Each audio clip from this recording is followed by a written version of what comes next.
tí a ti dára wa lẹ́kọ̀ọ́ nípa reasons tí Yorùbá ṣe gbọ́dọ̀ dá dúró. Mo fẹ́ kí a tó jọ gbé àwọn ọ̀rọ̀ kan yẹ̀wò tí ó máa ń jẹyọ látara àwọn ọ̀rọ̀ táwọn èèyàn máa ń send sínú groups àtàwọn nǹkan míì tá a máa ń gbọ́. So mo kí èèyàn wa pé a tún káàárọ̀ ní gbogbo ibikíbi tí ẹ bá ti ń darapọ̀ mọ́ wa. Bẹ́ ṣe ń wọlé, n tẹ́ lè ṣe fún wa náà ni pé kẹ́ bá wa gbé ọwọ́ lé share button, kẹ́ bá wa share program wa. A ṣe ń set up lọ́wọ́, àìtí connect gbogbo platforms wa, but hopefully within the next few minutes I'll connect gbogbo platforms wa ní kíákíá. So mo kí gbogbo alẹ́ nǹkan sí o. Yoruba nation, no going back. Yoruba nation for life. Láṣẹ Èdùmàrè, àṣeyọrí la máa ṣe. Àní ṣe àṣetì láyé wa.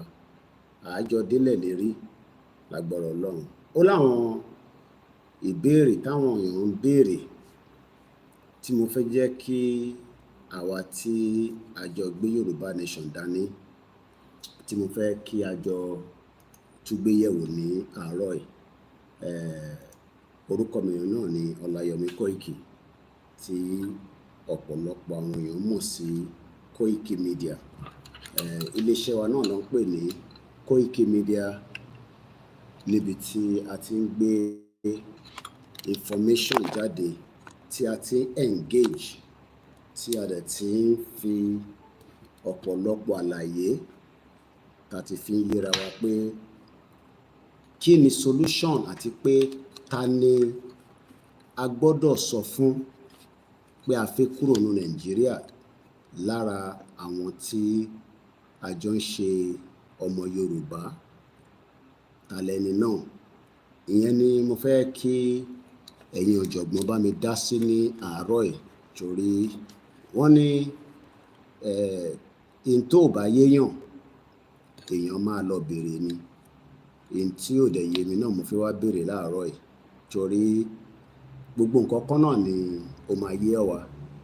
Bóyá ó tún lè yé ẹ̀yin ọ̀jọ̀gbọ́n ju àwa lọ. Ìdí tí mo ṣe gbé wá báyìí nìyẹn. So ẹ bá mi gbọ́wọ́ lé share button kí a lè máa wọnú ètò yẹn lọ díẹ̀díẹ̀, nítorí pé kò sí àsìkò rárá, kò sí time. Wọ́n dẹ̀ ní time is money, especially ní abroad. Time is literally money. Kò sẹ́ni kankan tó gbọ́dọ̀ fi time ṣòfò tó bá ń gbé nílùú òyìnbó. Àgbo ló fi ń ṣiṣẹ́. So mo kẹ́yìn yẹn wá lẹ́ẹ̀kan sí, I say good morning and welcome to the transmission. While we are still about to kickstart, kákọ̀ sáré máa fi lé tá a bá ń play, kákọ̀ máa fi remind ara wa, torí a máa ń gbàgbé, ẹ mọ̀ pé èèyàn ni wá, a máa ń gbàgbé pé wàhálà ti wà láàrin wa. Mo ń bọ̀, ẹ jẹ́ ká jọ gbé lé. I told you the last time that you tó jẹ́ ọmọ Yorùbá, the Yorùbá indigene, mo fẹ́ bá yín sọ̀rọ̀. I want to talk to you all. Mo lè fẹ́ kẹ́ gbọ́ ọ̀rọ̀ tí n bá yín sọ̀rọ̀. And I want you to listen and accept what I'm about to say. Wọ́n náà ti bà abúlé yín, wọ́n ti gbà tán. I said they are already usurping you from your villages all over Yoruba state. Ní Ogun state. In Ogun state. Ọ̀ṣun state. Ọ̀ṣun state. Ondo state. Ondo state. Anambra state. Even Anambra state. Gbogbo àwọn ilẹ̀ Igbo wọ̀nyẹn. Even the Igbo lands as well. Àwọn wọ̀nyí ti wọ̀. People are already entering those places. Wọ́n dẹ̀ ti gba gbogbo ẹ̀. And they are already overtaking you people in your various states. Èyí tá à ń sọ yìí sí. What we are saying right now. Kì í ṣe ọ̀rọ̀ ẹ̀sìn o. This is not about religion. Christian. Whether you're a Christian. Muslim. Or you're a Muslim. Àwọn adájọ́ ọmọ Yorùbá. And we are Yoruba traditional worshippers. Àsìkò tá a gbọ́dọ̀ kó ẹ̀sìn wa papọ̀ nìyí. This is time we must band together. Láti jà fún àwọn ilẹ̀ bàbá wa. To fight for our fathers so that they don't overtake us in it. Ẹ má jẹ́ kó fi ẹ̀sìn gba ilẹ̀ wa o. Don't let them use religion take over our land. Gbogbo abúlé tó ń gbà l'Ondo state yẹn. All those villages they have taken over in Ondo state. Wọ́n pa Muslim, wọ́n pa Christian. When they wanted to to kill, they killed Christian and Muslim alike. Ilẹ̀ náà jà fún kìí ṣe ẹ̀sìn. They are fighting for the land, they are not fighting for religion. Ẹ̀sìn náà kàn gbá wọlé o. They are just coming through the lens of religion. So mo sọ pé ọmọ Yorùbá. But I'm telling you all Yoruba, please be prepared. Gbogbo ọmọ Nàìjíríà. Nigerians at large, múra dáadáa. Please be well prepared. Má bàa gba ilẹ̀ yín o. So that they don't take you away from your father's land. Wọ́n á pe gbogbo àwọn lọ́balọ́ba. And calling onto the royalties in Yoruba land. Ọ̀ní of Ifẹ̀. Ọ̀ní of Ifẹ̀, the imperial majesty. Kábíyèsí kádé pẹ́ lórí rẹ̀. Kábíyèsí, we greet you, sir. Ẹ dá sí o. Please talk about this. Aláàfin tuntun tó ṣẹ̀ jẹ, ẹ dá sí o. The new Aláàfin, please talk about this. Ẹ̀yin ọba Ondo, ẹ dá sí o. Kings in Ondo State. Ẹ̀yin ọba Ọ̀ṣun Ọ̀yọ́, Lagos State, ẹ dá sí o. The kings in Lagos, Ọ̀yọ́, Oshun, please talk about this. Because when the war overwhelms us, we will not be able to do anything about it. Personally, I'm ready for war. I told you the last time that you fortify yourself. Some people will say, why will a pastor utter that kind of statement? Please go and fortify yourself. Because when war comes, I will drop my Bible. I will go and fight for my father's land. When did Christianity come into Nigeria? 1842. It came in 1842. That was when it came in. And the first person to compile the Bible, his name is Williams. They killed him on the 6th, 1536.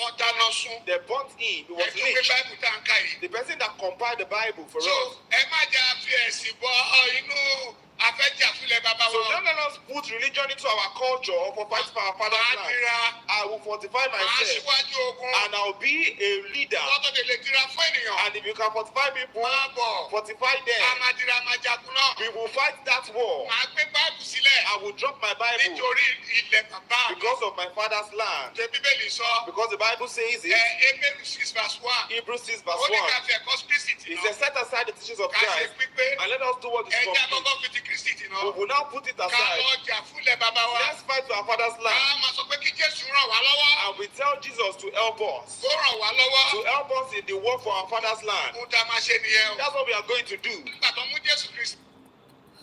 Mokiwa, say good morning and welcome to the conversation. Iṣẹ́ wa fúnlẹ̀ wa, forílẹ̀ ìdí wa, kágbéga, kágbéga, kágbéga fálérí. Ìgbàgbọ́ wa ni pé bá ti bẹ̀rù làbọ̀ mọ́, ká ṣiṣẹ́, ká ṣiṣẹ́, ká ṣiṣẹ́, ká jọlá. Ìṣọ̀kan àtòmìnira ní kẹ́ ká máa lépa. Ìtẹ̀síwájú fọ́pọ̀ ire àtòhun tó dára. Ọmọ Oòduà dìde, bọ́ sípò ẹ̀tọ́ rẹ. Ìwọ ni ìmọ́lẹ̀ ògo adúláwọ̀. Àwa ni ìmọ́lẹ̀ ògo adúláwọ̀. Èmi ni ìmọ́lẹ̀ ògo adúláwọ̀. Wow, good morning and welcome to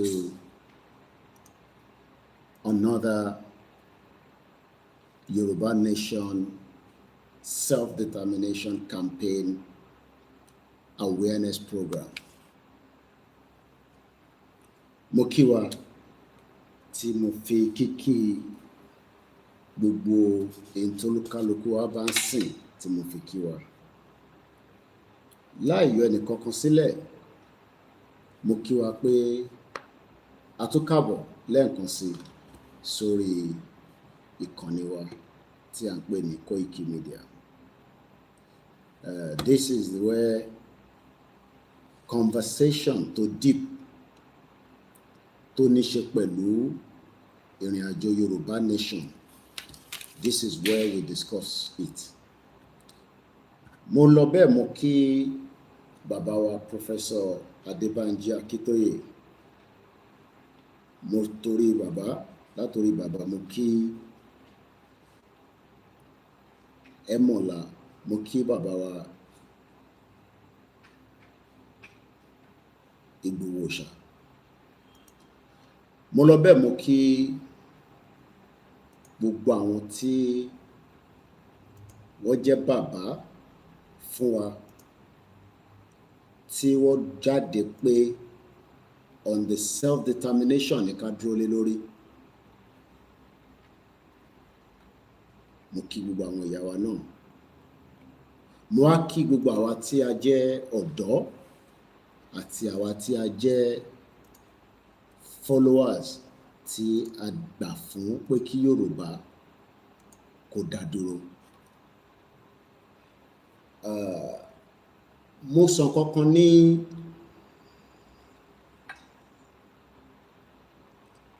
I believe 2 days ago, even though ọ̀rọ̀ yẹn màá tún repeat it again. Ẹ má bínú, mo fẹ́ record as I do all the time. Torí voice note nígbà míì ó máa ń move ju video lọ, because a dúpẹ́ pé wọ́n ní voice note wa ó ń dé gbogbo ibi tí a fẹ́ jẹ́ kó dé. Mo kí wa lẹ́ẹ̀kan sí at exactly 1:54 a.m. Èní ní 21st of April 2025. A jẹ́ Easter Monday, if I'm right. So we are still in that holiday mode. Mo kí gbogbo wa pé a kú ìsinmi ní àdẹ̀kù weekend fáwa tí weekend ti kúrò lọ́dọ̀ wa. Àwọn kan weekend ṣì wà ní ọ̀dọ̀ wọn, àwọn tó wà ní America, Canada and countries, while some of us àti wà ní Monday the 21st láti ilé iṣẹ́ wa, láti kànnì wa tí à ń pè ní Koikimedia. Òun náà ni àtútù jáde láti dára wa lẹ́kọ̀ọ́ gẹ́gẹ́ bí a ṣe máa ń ṣe. So mo kí wa pé káàárọ̀, ẹ̀yin tí ẹ dẹ̀ wà nírọ̀lẹ́, mo kí ẹ̀yin náà.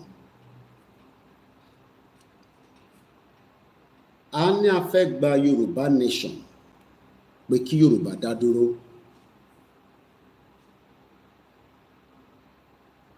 Àti ṣe quite a lot of awareness. My question tí àwọn èèyàn ń béèrè,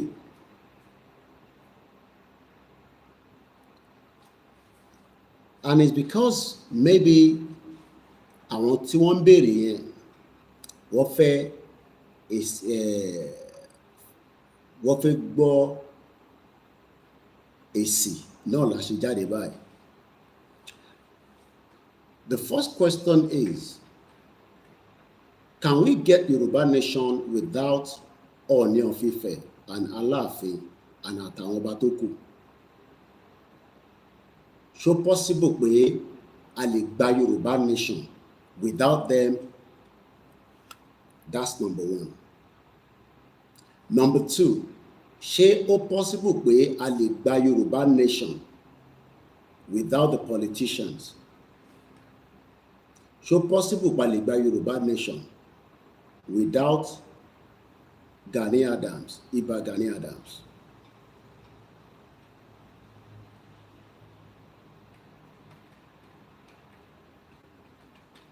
I want us to listen carefully.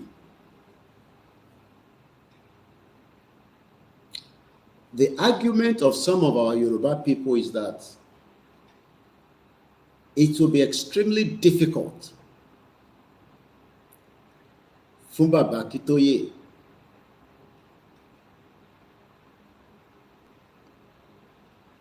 to go ahead and do what is necessary. We can't achieve Yoruba nation until these individuals are involved. Mo wá ń béèrè lọ́wọ́ ẹ̀yin ọ̀jọ̀gbọ́n, ẹ̀yin tẹ́ ní làákàyè, can we get into a Yoruba independent country without Aláàfin of Ọ̀yọ́, Ọọ̀ni of Ifẹ̀, and all the other paramount Yoruba kings? Is it possible?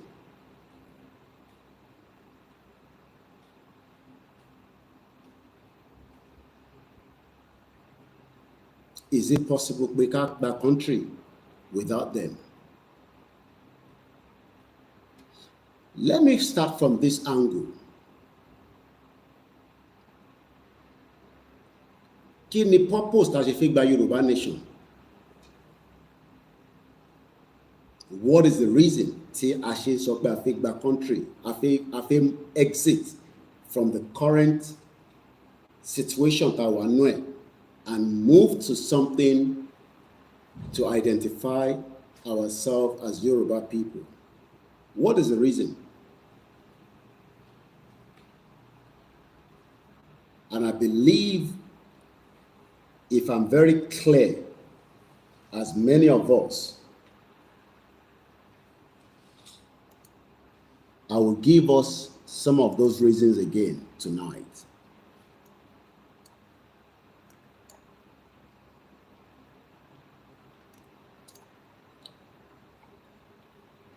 Mo kí ẹ̀yin tí ẹ wà lórí ìjókòó. Ẹ bá mi gbọ́ ìbéèrè tí mo béèrè. Ká jọ fi làákàyè gbé kalẹ̀.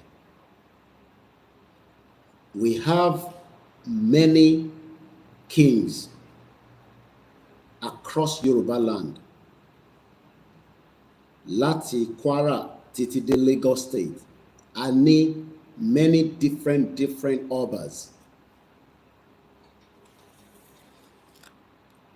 But can we go ahead and have a Yoruba country with their support or without their support?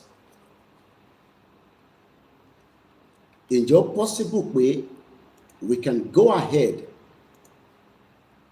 and have our independent Yoruba country with or without the support of all the kings and Obale Yoruba? Is that possible? Is it possible that under the leadership of Baba Akintoye, we can go ahead and have our independent country tí àwọn ọba ilẹ̀ Yorùbá ò bá endorse tó dẹ̀ support ẹ̀?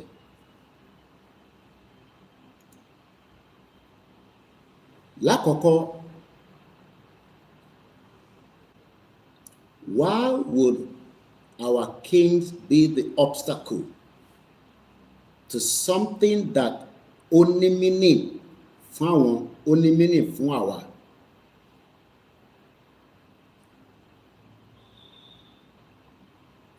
We have our Obas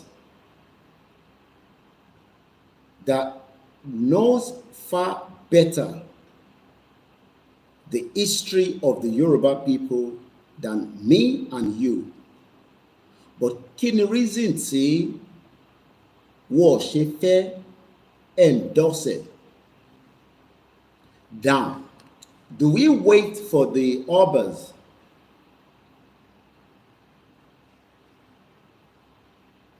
until táwọn bá agree or align or accept pé kí Yorùbá kó pull out kó tó di pé Yorùbá di independent country? Do we need to wait for them?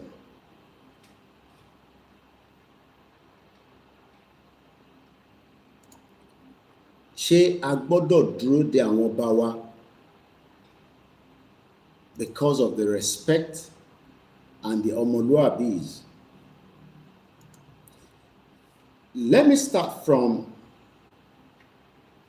the Ààrẹ Ọ̀nà Kakanfò, Gani Adams.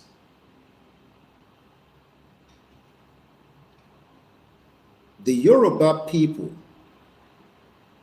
does not need him to endorse or support the independence of Yoruba people before we can forge ahead and have a full declaration of a Yoruba country. We do not need him to accept that the Yoruba must become an independent country. He is well informed and aware that there is a movement for the Yoruba people to exit Nigeria. It is his own prerogative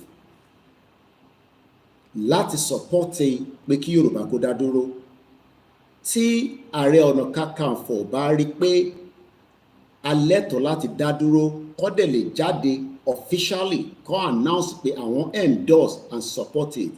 We don't have to wait for his blessing before Baba Akintoye can forge ahead and have Yoruba people pull out of Nigeria. We don't need his blessing. If tó bá jẹ́ pé lóòótọ́, he, as a Yoruba man, believe that the Yoruba people have what it takes to be an independent country, tí wọ́n dẹ̀ fi ṣe alábòde fún Yoruba, Ààrẹ Ọ̀nà Kakanfò should have led this movement from the day one.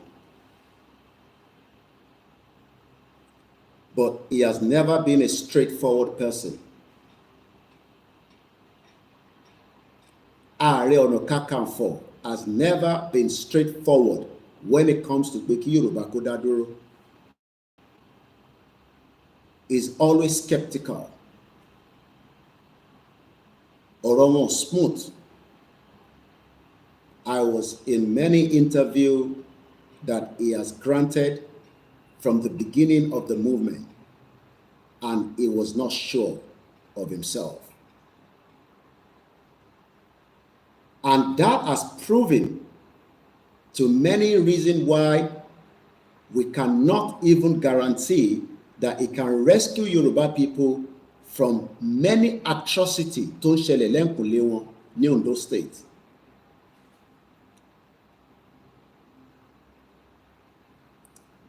Wọ́n ti lo the previous Aláàfin fi parọ́ pé àwọn ń dúró kó ṣẹ́gun fún àwọn.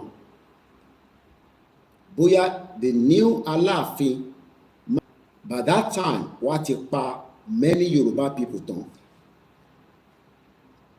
So, we have already taken him out of the picture. No matter how the status of that Ààrẹ Ọ̀nà Kakanfò is as useless as tissue paper, kò ní meaning. Ipò yẹn nílẹ̀ Yorùbá léde yìí o, pẹ̀lú gbogbo atrocity tí Fúlàní ṣe fún wa, tí àdẹ̀ rẹ ni tó lè ṣẹ́gun fún wọn, kò ní meaning.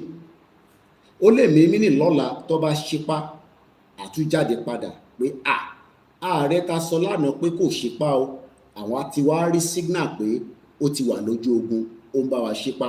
Ṣé mi tí mo jẹ́ mídíà ni máa wọnú igbó lọ, ni máa lọ bá Fúlàní jà nígbà tí wọ́n gbé o tó gbé the generalismo tó gbé fún Gani Adams? Ṣé mi ni máa jáde ni máa lọ bá Fúlàní jà? Ṣé mi ló yẹ kí n lọ kọjú fún Fúlàní? Iṣẹ́ tèmi ni pé kí n report atrocity Fúlàní, kí Gani Adams kó jáde kó lọ attack Fúlàní on our behalf. But he failed. So why then do we need somebody like that to support whether we will have an independent Yoruba nation? That position is not valid for people like us now. Why? To prove that position, because ìtàn sọ fún wa pé many years back, that position is a position tí wọ́n máa ń gbógun lọ bá àwọn enemy Yorùbá jà ni. Ààrẹ has not proven that to us yet. I put his own on the side. Now, ẹ jẹ́ ká padà sọ́dọ̀ àwọn ọba. A máa ń gbọ́ ní gbogbo ìgbà pé àwọn ọba wa olóṣèlú ló fi wọ́n síbẹ̀, olóṣèlú ló fi wọ́n síbẹ̀.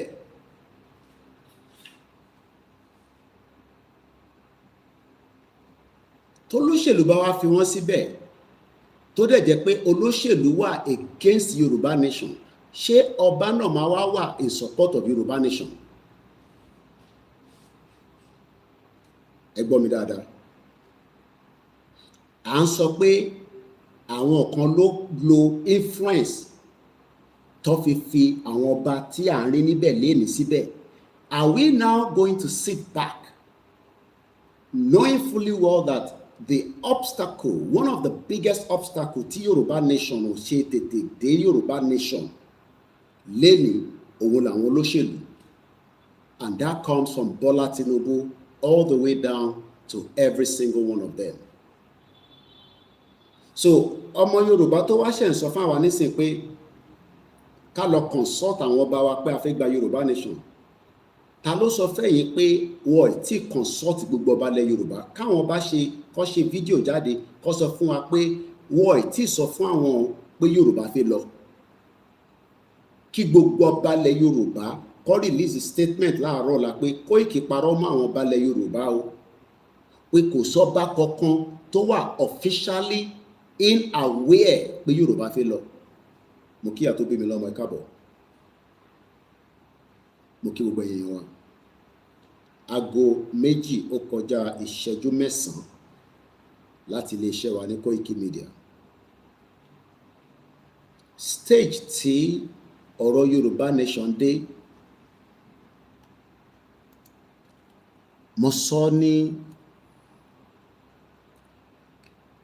ìjẹta, a lot of people are disgruntled.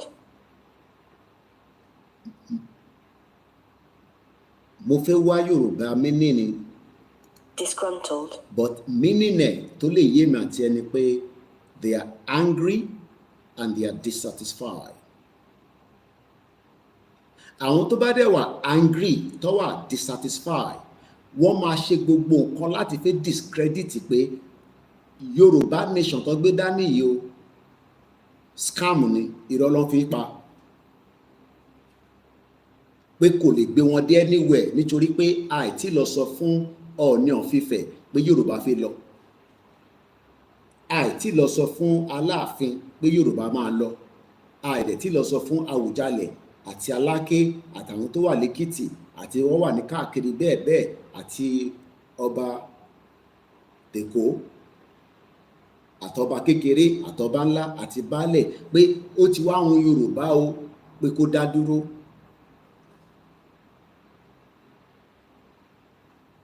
Kò sí ọba nílẹ̀ Yorùbá tí kò wà wẹ́ẹ̀ èyí tí bàbá Akíntóyè ń jà fún àti tí àwa tá a tẹ̀lé lẹ́yìn, tí olóyè náà jẹ́ kan lára àwọn tó tẹ̀lé lẹ́yìn. Olóyè kan ló gbé Yorùbá nation dání, bàbá Akíntóyè ló gbé Yorùbá nation dání tí gbogbo wa tẹ̀lé lẹ́yìn. Professor Adébánjí Akíntóyè, the leader of the Yoruba nation, ló gbé Yorùbá nation dání táwa fi tẹ̀lé lẹ́yìn. Ìtàn ní gbogbo tó lúkálukú yín bá ń sọ nípa pé bàbá yẹn bákan lọ ṣe selected, bákan lọ ṣe elected, story for the gods nìyẹn. In tá à ń béèrè nísìn ni pé ṣé gbogbo wọn ò tí wà informed in the last 5 years tí a ti ń ṣe Yorùbá nation? So ní gbogbo ilẹ̀ Yorùbá kò sí ọba kankan tó wà aware pé Yorùbá nation campaign ń go on. Wọ́n dá sí nítorí pé gbogbo wọn prepare Tinubu kó di president. They all sat back and look away. Only maybe very tiny proportion of them. Tabade mamu tiny, à ń lọ mú bàbá ọba Bariga yẹn tó ní ìdílé òun olóyè làwọn ṣe fún, and some others like that. But Ọọ̀ni of Ifẹ̀ àti the previous Aláàfin never said anything nípa ìrìnàjò Yorùbá nation. Èmi mọ̀ tí Aláàfin sọ, it is not for public consumption. But all I can say is that some of them regret that they could have done better especially on the case of into lead sí Ìgbòho àti Bàbá Akíntóyè tó fi di pé wọ́n ń gbé lẹ́yìn odi. Because kò sẹ́ni tó mọ Bàbá Akíntóyè within the Yoruba land, within the part of Yoruba territory, in and outside, kò sí ọba kan tó máa ní òun mọ Bàbá Akíntóyè.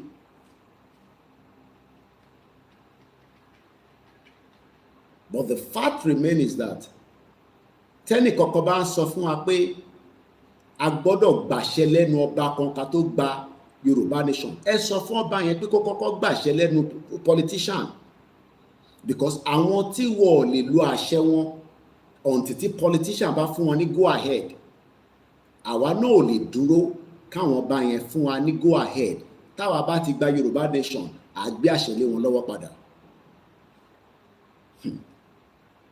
Ọ̀rọ̀ Yorùbá nation tá gbé dání ó máa le tá bá jáde fúnra lé o. It's going to be a different ball game entirely. There is still room for dialogue to lead to the exit of the Yoruba people. But tẹ́ bá ń jókòó sínú palace yín, tẹ́ ń fi àwọn olóṣèlú lọ́kàn balẹ̀ pé tí Yorùbá nation rally bá bẹ̀rẹ̀, ẹ pẹ̀tù sí wọn lọ́kàn, it might not work anymore. Many of you are just angry and dissatisfied human beings, whether from the palace, politicians, and those that do not want a better future for Yoruba. So, ẹ̀yin tí ẹ jẹ́ agbẹnusọ fáwọn ọba àtàwọn olóṣèlú, àtẹ̀yin tẹ́ jẹ́ puppet tí ẹ máa ń béèrè àwọn ìbéèrè tí kò fẹ́ ní làákàyè, àwọn ọba tí wọ́n wà relevant as much as we can say within Yoruba land today. Àwọn ọba yẹn lẹ́yìn wá sọ fáwa pé a gbọ́dọ̀ lọ gbàṣẹ lẹ́nu wọn kí a tó declare Yoruba nation. It might not be like that. Ẹ má bínú, kò ní rí bẹ́ẹ̀. It will not work like that. Ṣé rí in tí wọ́n fi dá sílẹ̀, òun ni ìjà tí kò fi ní tán lẹ̀, and we are trying to avoid a fight between the Yoruba people. It would not be necessary. We attacked all the Obas at the beginning of the movement until we were called back and said, no, kò jẹ́ kó rí bẹ́ẹ̀. We were attacking them back to back. Pé bóyá tá bá ń gbà sí fún wọn, wá gbọ́n kan tá ń sọ. But àwọn tí wọ́n jẹ́ leaders wa sọ pé títí dé olóyè Ìgbòho pé no, that is not the right solution. The right solution is to dialogue. And mo lè jókòó sí bíbá kí n sọ fún yín pé a lot of all the Obas, visitation have been done to them in the last 5 years. Private visitation from those that Baba Akíntóyè put together láti lọ bá wọn sọ̀rọ̀. In tó sọ, I don't know. I am not privy to that, but I am aware.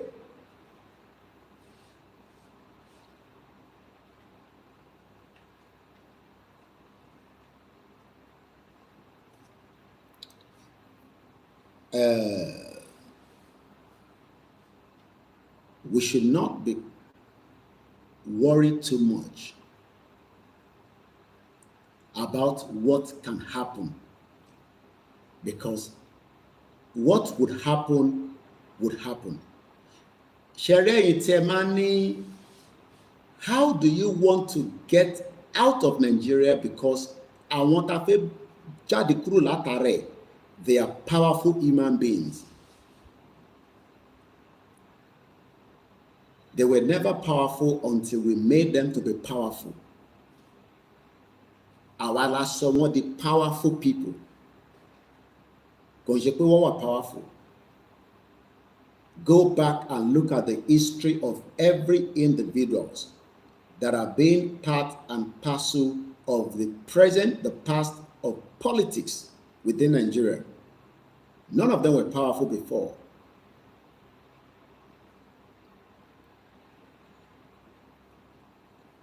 This movement has gone past the stage of no going back. Àti kọjá stage yẹn. Àti kọjá stage péyàn kan máa sọ fún wa pé until tẹ́ bá lọ bá Ọbásanjọ́ la máa tó gba country wa. Until tẹ́ bá lọ bá Ọọ̀ni of Ifẹ̀ la máa tó gba country wa. Gbogbo stage yẹn kò sí nínú picture of the movement anymore. Àti fún wọn ní the best respect for them to have taken that privilege to endorse and support officially. But for the fact that we have told some of us many times that àwọn bá kan wà in support lábẹ́lẹ̀, which is true. But I can sit here and tell you that the majority of them have not yet confirmed that they are in support.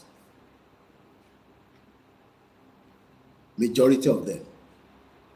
And the reason for that is because àwọn ṣì ń fi politics against the Yoruba wishes.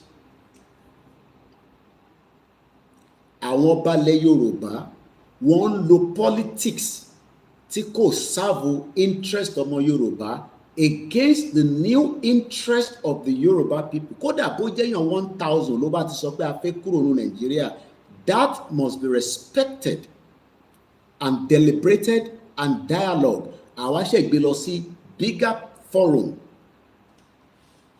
Ó jẹ́ kí palace kankan in the last 5 years, ó jẹ́ kó ti ṣe town hall meeting pé Yorùbá fẹ́ lọ, but ǹjẹ́ gbọ́ palace kan rí bó ṣe town hall meeting rí? Ǹjẹ́ gbọ́ látijọ́ ta ti gbé Yorùbá nation dání pé palace kan ó wá ní kó lọ lu aago níta o pé tó bá dijọ́ Saturday o a máa jókòó a máa sọ̀rọ̀ nípa pé ṣé ó ṣì ń hun àwa ọmọ Yorùbá ká sì máa wà nínú Nàìjíríà àbí ká exit Nàìjíríà. None of them played that role. Because they were in bed with all the politicians. It's a very painful thing that I'm talking tonight, that àwọn ọba tí ó jẹ́ kó fún wa ní that guarantee tó lè help wa with the United Nations, tó lè help wa with the European Union, tó lè help wa with many countries around the world. Because of their status, they lost that, and we could not gain any guarantee from them. Now, where does our guarantee lies on now? Níbo la máa gbé guarantee wa sí nísìn? Our guarantee is with our Creator and we, the people that believe in Yoruba nation. If we dare fail to move, it will be one of the biggest setback and disaster in the history of Yoruba people. Adelimari Shemolaye. Taba fail ìgbésẹ̀ tá ń gbé lọ yìí, tí mo dẹ̀ mọ̀ pé Elédùmarè ò ní jẹ́ ká fail. Ọlọ́run ọba ò ní jẹ́ ká fail. It will be the end of pé Yorùbá máa dá dúró. You will never see any kind of energy and the strength tí 1,000 people don't believe in this movement tó ti wà involved.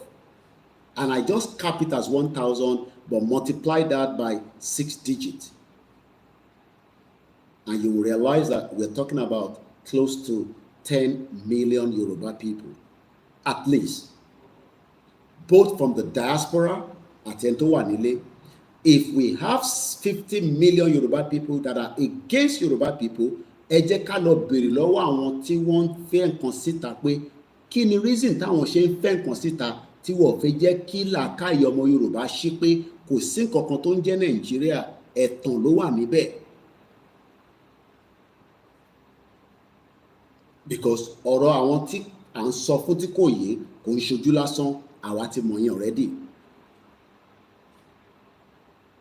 Kí nǹkan tó ká lójú èèyàn pé in tí wọ́n ń sọ yìí òtítọ́ ni, ó máa take time fún àwọn èèyàn bẹ́ẹ̀, and we can no longer stay and wait for everybody until they understand the reason why Yoruba needs to stand on its own. Many of our people are unhappy, annoyed, and disappointed that a new breed of Yoruba people have stand to the neck of everybody, including the international community. The international community will face their own. We have proven it in London. I don't think some of you know what we did in UK in October. That video will be used by CNN, Al Jazeera, when we are finally out in that Yoruba land. They will put that video. Oh, I know one already. It's in their archive.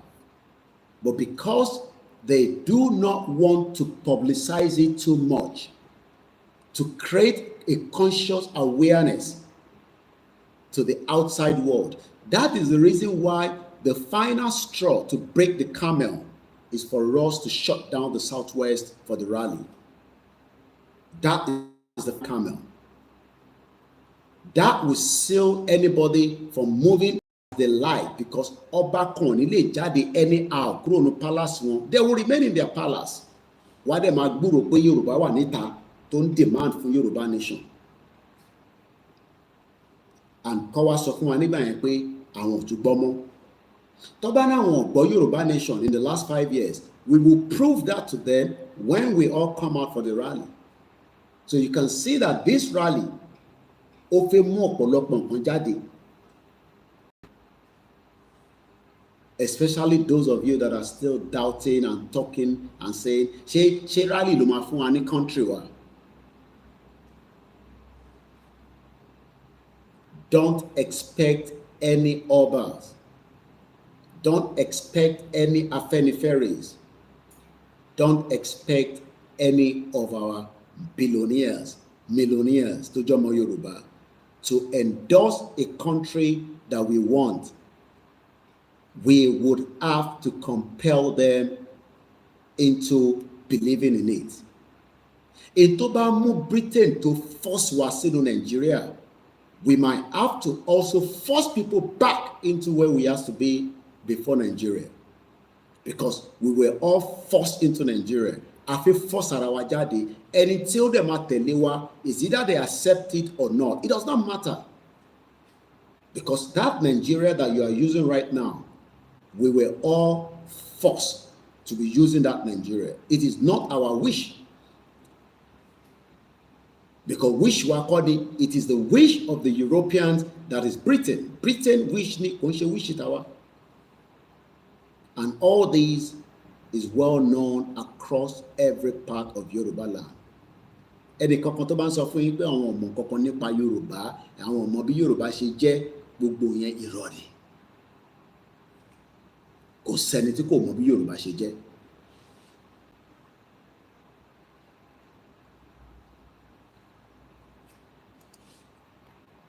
Mo kí gbogbo alẹ́ nǹkan sí.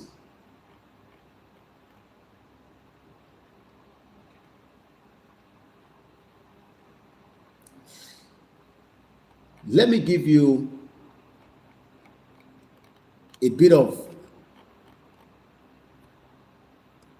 history of Yoruba people. The PDF ó wà lórí website wa koikimedia.com/yoruba-document-files. Fẹ́ni tó bá fẹ́ PDF ìwé Baba Akintoye tẹ́ fi ra the proper copy, which is £100. Baba Akintoye said, and I quote, "I started to sketch the outline of this book in 1978 My objective in writing this book is to place in the hands àtẹ́lé ọwọ́ ọmọ Yorùbá people, students of Yoruba and African history, and in the hands of the general readers, anybody tọ́wọ́ ẹ̀ bá tẹ̀wé, elucide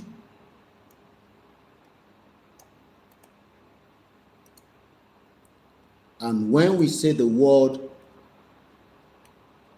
lucid, Lucid,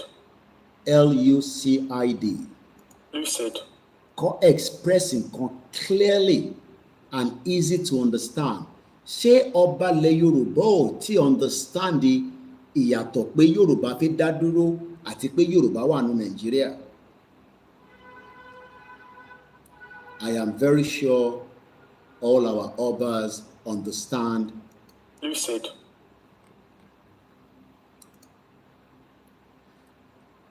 We have stated it clearly that this movement will not be a bloodshed.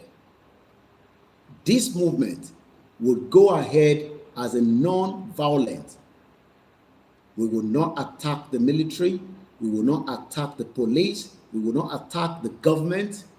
But we will be out on the street of Yoruba land, and we have every right to be.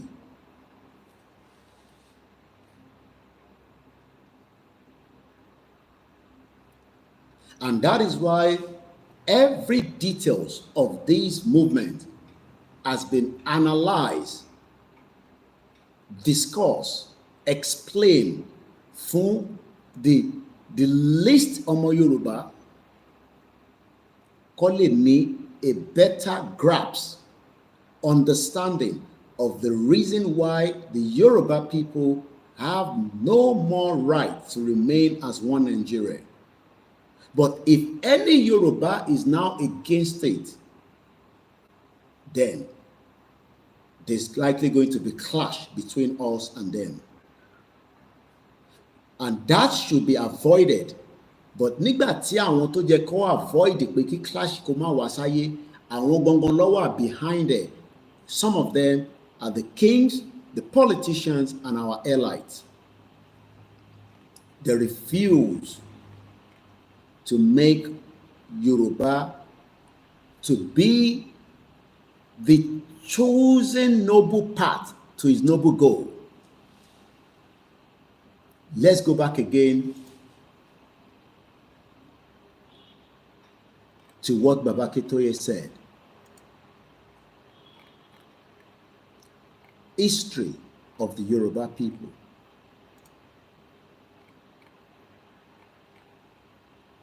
Is a long history, and we are grateful that this man used all his life to prepare something that can be used for the next 10,000 years.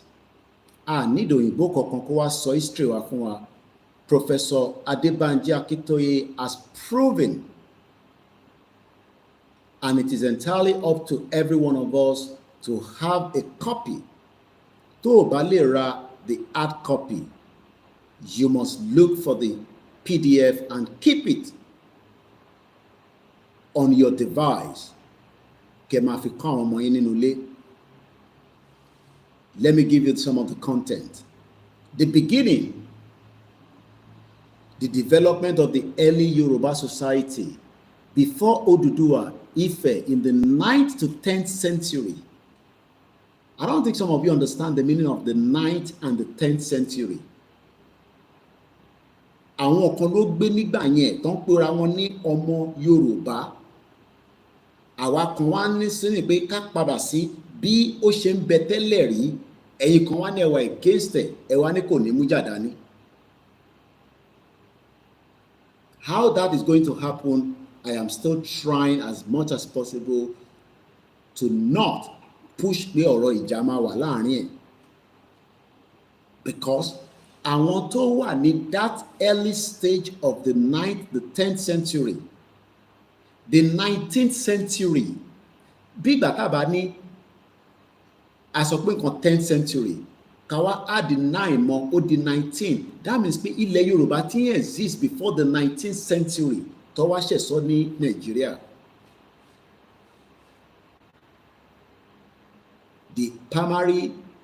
The revolution of Ife, that was from the 10th to the 11th century. Ẹni tó kọ̀wé náà ni Bàbá Akíntóyè.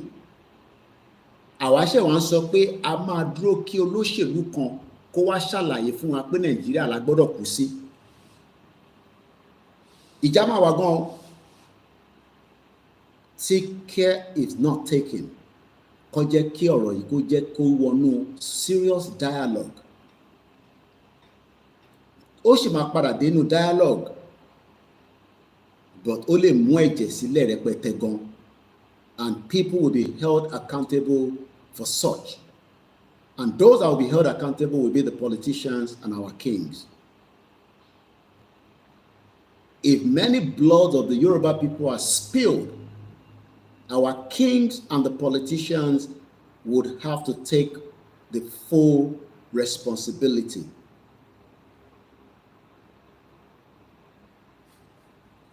The primacy of Ife, 11th to the 15th century. 15th century yẹn ni àwọn Portuguese ṣẹ̀dé, àti ń ṣayé, àti ń exist kí àwọn Portuguese tó dé ní 15th century.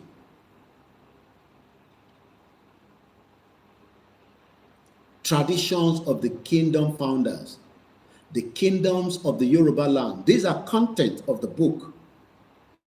The politics of kingdom rule, the kingdoms and the economy, the kingdoms and the economy part 2, the frontier effect, the great Oyo Empire, the fall of the Oyo Empire, Yoruba land in the 19th century, that is ìgbà táwọn Britain táwọn náà rí pé ilẹ̀ yìí ní ọ̀rá ó ní nǹkan tó àwọn lè máa fi ṣayé tó lè máa tọ́jú ìlú tàwọn. Wọ́n bá ní Yoruba land, wọ́n convert sí Nàìjíríà kan tó máa lọ. Àwọn á ní ká padà sí bó ṣe wà ní Yoruba land, àwọn kan wá ní ó dìgbà tá a bá lọ consult àwọn ọba kan, and I'm trying not to disrespect our kings because we love them so much. But they failed every one of us. In tá à ń ṣe yìí, àwọn gan ló yẹ kó máa ṣe, kò ń ṣàwa. Àwa kọ́ máa fọwọ́ kún wọn ni, just like bá ṣe ń ṣe pẹ̀lú Bàbá Akíntóyè. But since tí wọ́n lè take responsibility wọn as ọba, Bàbá Akíntóyè ti ràn wọ́n lọ́wọ́. Bàbá Akíntóyè ti wá kọ́ àwọn ọ̀pọ̀lọpọ̀ àwọn tó lè jẹ́ kí ìrìn àjò Yorùbá nation kó bọ́ sí.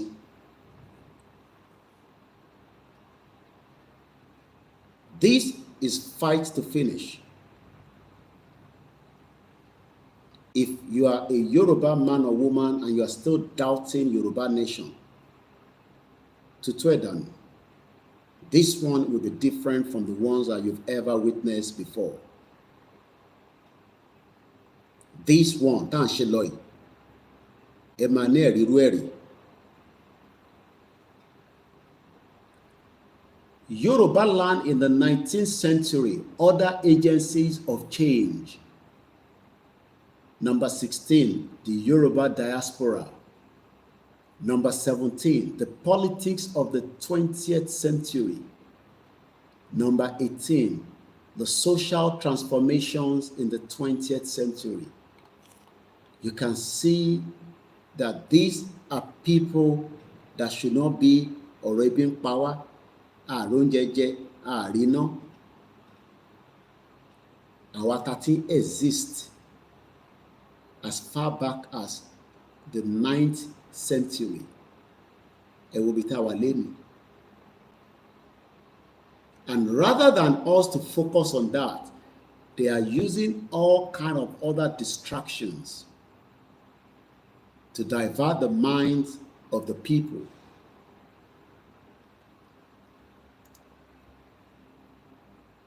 Mo kí gbogbo alẹ́ nǹkan sí 2:38 a.m. 21st April 2025. Koikimedia, bringing the world closer to your doorsteps. Towards Yoruba self-determination. Again, this was put together. I have done this before. We have done a lot about it on many of my videos if you go and look for it. But I'll do it again tonight, even if I can't complete it. It's 35 pages. Ẹ lọ sórí koikimedia.com. Ìyẹn tún yàtọ̀ sí ilé ìlàkọ́kọ́ ń lò bọ̀ kó tó di pé àwa clear Koikimedia International News. Ìyẹn wà fún full article of Yoruba Nation, international news and local news. But tẹ́ bá lọ sórí koikimedia.com, you will find every information you need nípa ìrìn àjò yìí. And the title of this one I'm about to read stated like this: Towards Yoruba self-determination. So when àwọn kan bá ní Baba Akintoye prepare what will lead to Yoruba nation, gbogbo tó ń sọ yẹn rọ ni.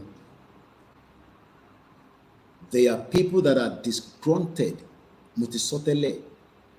Àwọn tí wọ́n ní kankan ṣe ju pé wọ́n kàn fi tako the leadership of this man.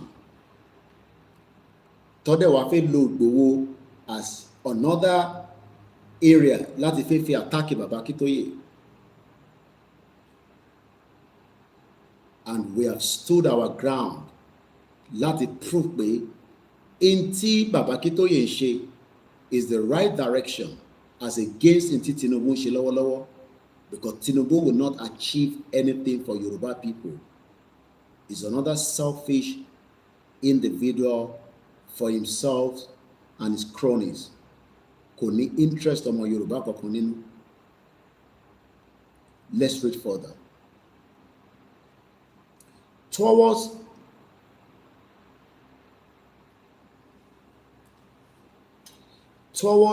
Yoruba self-determination.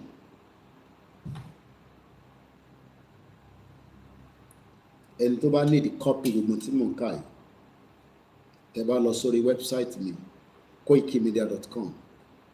Spend 1 hour níbẹ̀, gbogbo tẹ́ ń fẹ́ tẹ́ fẹ́ mọ̀ nípa Yoruba nation ó wà níbẹ̀. Koikimedia.com, www.koikimedia.com. Ọ̀fẹ́ lẹ máa kà, ọ̀fẹ́ lẹ máa download ẹ̀, even up to ibi tí bàbá yẹn tí kò láwọn dé, ó ṣe ìwé yẹn ní PDF fáǹfààní wọ tó lè ní £100. Torí kò ṣe gbogbo ala ní £100. Bí mi kan bá £100 nísìn, mo mọ̀ tí máa fi ṣe. Mo dúpẹ́ fáwọn tó ra copy fèmí torí mi ò lè dára. Yoruba nation chooses the noble path to its noble goal. What is our noble path? Kadaduro. What is our noble goal? I retain gbogbo our lost glory. Kò sí bó ṣe lè ṣe nínú Nigeria, you cannot regain your lost glory. Ọlọ́run mo dúpẹ́ o, mo ti kọ́lé, okay. I hope ẹni tó wà lẹ́gbẹ̀ẹ́ ilé tiẹ̀ kò ní problem tó lè affect ilé tiẹ̀. We saw it. The building collapsed in Lagos State. That building now has affected other buildings. Building mi nísìn tí kò ṣe pé òun ló collapse, ó máa ti shake díẹ̀, ó gbọ́dọ̀ dálé yẹn wó. That is part of the problem. This particular one is the manual. Kò sí nǹkan tí yàn rà láyé tí kò ní manual. I'm just looking at 2 items here. Méjèèjì ní manual. Kódà tó bá ra nǹkan second hand, tó bá jẹ́ pé ibi tó ti rà, ẹni tó keep manual, which we do on eBay. I buy a lot of things on eBay. You are likely to buy a second hand product and it still has a manual. kí ni reason tó ṣe manual? Kí ni reason tí manual ṣe wà nínú something that is brand new, most especially? So when people are coming out to say Baba Akintoye kò ní direction, I just laugh because they are disgruntled people. They are just trying everything to discredit Baba Akintoye because àwọn ò lè achieve it. Kódà bó jẹ́ iná lẹ mú Baba Akintoye wá pé kó wá máa ṣe Yorùbá nation. Bóyá in tí Baba Akintoye fẹ́ ṣe genuinely kọ́ lẹ́yìn fẹ́ ṣe, because a lot of you were also working indirectly against the movement. You could not bribe people like us. You cannot bribe Igboho. Neither can you bribe Baba Akintoye. You cannot bribe at least some of our other medias as well. I can still only speak for myself. You cannot bribe me. No, kí ni kò lè fi bribe me? That's why I said that you should be careful if you are going to be the one that wants to derail this movement. Movement yìí, only a lot of people that are paid. Àwọn tó ń dáwó gan kò convenient fún wọn. Àwọn tó ń ṣàìsùn kò convenient fún wọn. Àwọn tó ń gbọ́ kò convenient fún wọn. We all just want to leave Nigeria so that we can have a peaceful life ahead. I can't remember the name, but hopefully tomorrow I'll get the name. But just the highlight of it is that these are children that can easily leave UK and travel to another country because we are restricted. I don't think some of you know what it means that we are citizens of Nigeria, but we are restricted to many other economy to help us to grow. Because if truly Nigeria is a giant of Africa, our Nigeria can access market. Okay, the market professor. And what I mean by market, only kankan tó fẹ́ sáré lọ ṣe ní UK. Ó yẹ kó dé Australia, gbága kòkò ra ticket kó máa lọ. Ó yẹ kí n cross sí Argentina. Ó dà gbọ́n àwọn màálù kan wà ní Argentina yẹn tíyàn bá débẹ̀. Bàbá wo lọ́wọ́ sọ pé èèyàn máa rí màálù tó dá ń bẹ̀ kí sáré lọ síbẹ̀. Ó dà pé tí bá gba Turkey wọlé padà, mo lè rí àwọn feed tí mo lè wá grow ní. You don't have access to any market. Your life have been restricted within Nigeria. Kódà, to access African market is difficult for you. Lè pa ìgìrì lọ sí South Africa nísìn. I don't think some of you knows the pain that the Nigeria that they're calling us does not make any valid reasons outside Nigeria. Because as a Nigerian, you are as useless as tissue paper. This is a tissue paper. UK. The quality of this tissue paper also do many things to ṣiṣẹ́ nínú Nigeria lọ lẹ́nu. Because if I fold this now, tí bá fi nẹnu ni mo fi ṣe kọ́kọ́ ni, mo sì lè tún lò again. But you cannot use a lot of things in Nigeria again because it's useless. Eléyìí ò useless nísìn. Mo ti fold ẹ̀ nísìn tí bá tún lọ padà nísìn wọ́n lélẹ̀. Ṣẹ̀rí pé kò já, even though baby ṣe ìṣòro mo fi force já ni. So when we are telling you that you have been told lies for many years, for many decades, do you know what it means to have access to many markets? Mechanic nìyẹn, o gbọ́dọ̀ lè ní access sí gbogbo market lágbàáyé. Kí lẹ rò pé Donald Trump ṣe ń bá gbogbo àgbáyé jà lẹ́ni nísìn? Pé ẹ gbé gbogbo businesses yín, ẹ̀yin ló ń produce ẹ̀ níta, ẹ wá ń gbé wá fáwa, àwa wá di consumer. It doesn't work like that. Àgbé tariff lẹ́yìn. Because ó fẹ́ ṣe nǹkan tó máa favour aráàlú, even though only impact for global world lẹ́ni nísìn. So you as a Yoruba man, a Yoruba woman, in that contraction, ní access sí market kankan ju pé o kàn sùn o ń jí, not even the closest border to you, lè pa gidi wọ Benin nísìn. come harass any border as a Yoruba man. Oh, lè pa gìrì gbòǹgbò ní Benin Republic nísìn. Yes, in every border around the world, they are meant to do stop and search, but you will be treated as an animal. Whereas níbi tèmi ń gbé, animals are treated as vulnerable humans. Even though pé wọ́n kì í ṣèyàn, ẹranko ni wọ́n, but wọ́n sì feel pé they are humans. You cannot hurt the feelings of an animal.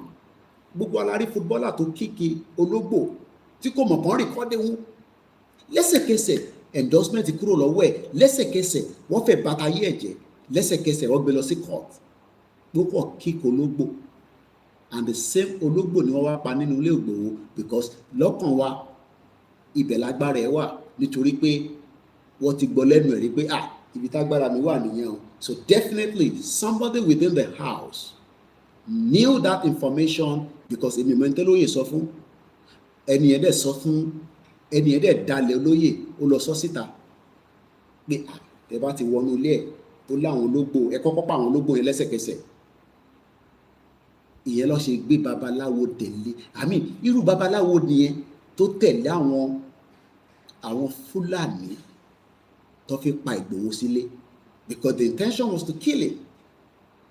So when people are saying that Baba Akintoye ò ní manual, má kà fún yín lálẹ́ yìí ẹ farabalẹ̀ kẹ́ gbọ́. Orí kan ní Koikimedia ni voice ti ń jáde. Towards Yoruba self-determination, Yoruba nation chooses the noble path to its noble goal. A manual of the Yoruba self-determination struggle for all Yoruba self-determination advocates, nílé àti ní diaspora, Professor Adebanji Akintoye. Introduction. The following is a guide or manual for the use of all Yoruba patriots engaged in the struggle for Yoruba self-determination. Wọ́n ti fún wa ní direction, wọ́n ti fún wa ní guideline. Ó wá kù sí ẹni tó ń promote Yoruba nation. Kò dẹ̀ ṣe àwa tá à ń ṣe media nìkan, including ẹ̀yin tẹ́ ẹ̀ ń gbọ́ wa. You need to have something like this so that àwọn tó bá ń béèrè these flimsy questions, you can be able to answer them and say, this is the solution.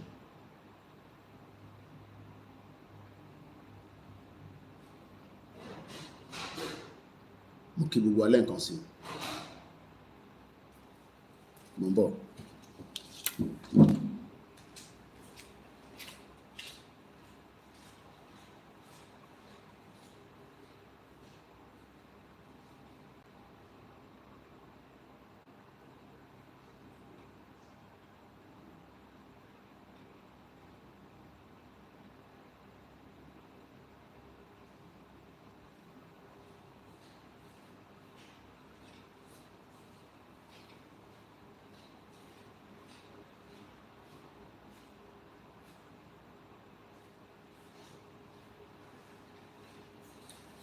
Kí gbogbo alẹ́ nǹkan sí.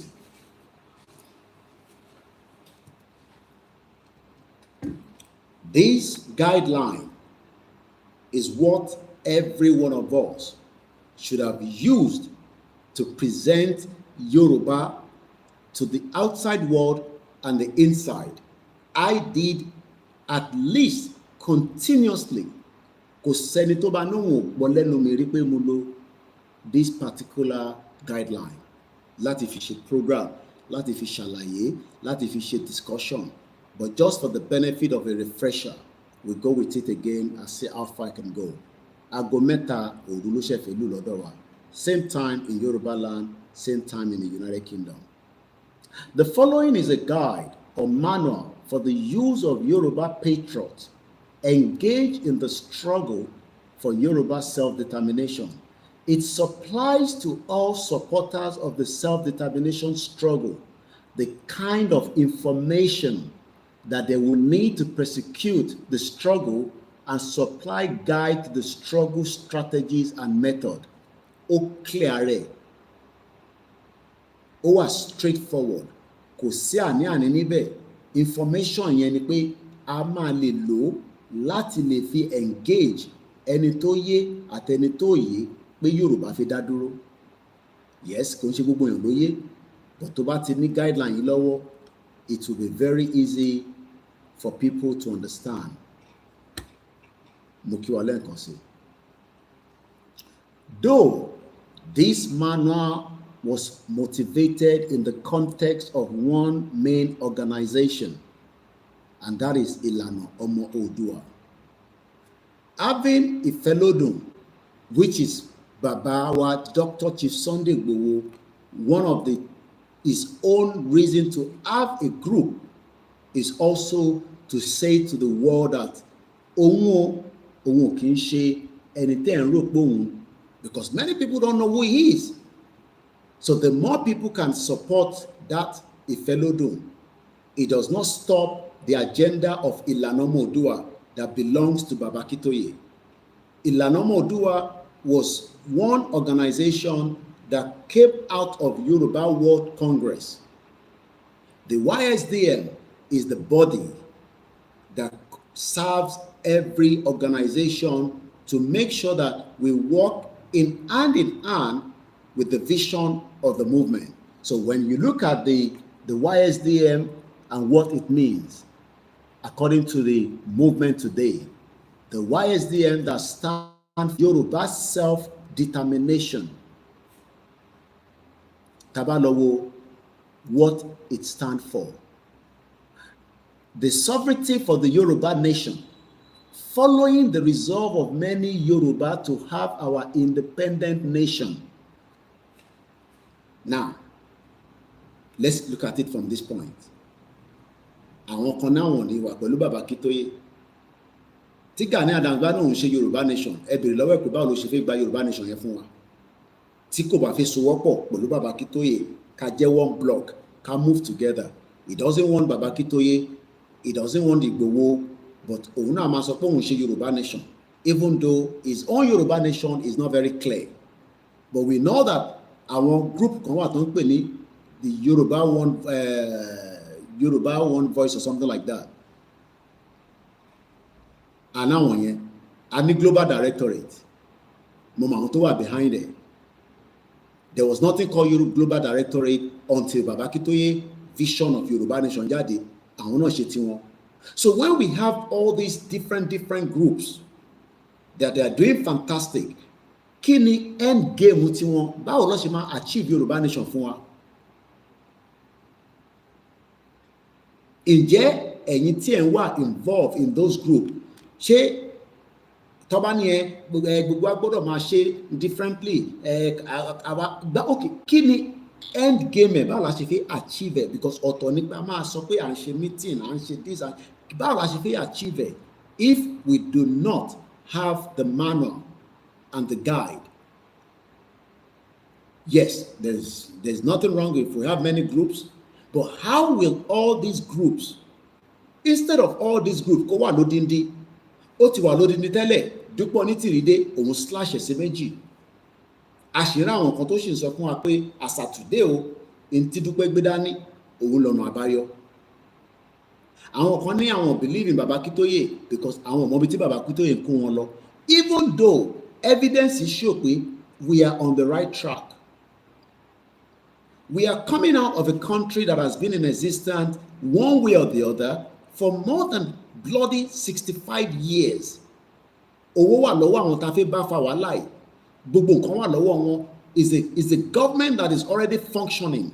Tó bá jẹ́ pé regional government là ń bá lọ tẹ́lẹ̀ láti ilẹ̀, àwa fẹ́ pull out kúrò ní Nàìjíríà. Á jẹ́ pé àwa náà ti ní control of the army, the police, and all other security that we can then take and push out of Nigeria and say, kò ní dá fún Nigeria.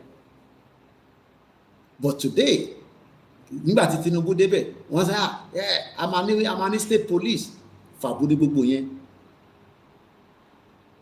Because wọ́n máa fún yín ní Tinubu máa fún wa ní restructure, fàbúdé gbogbo yẹn. Tinubu ò ní second term kó tó fún yín ní restructure.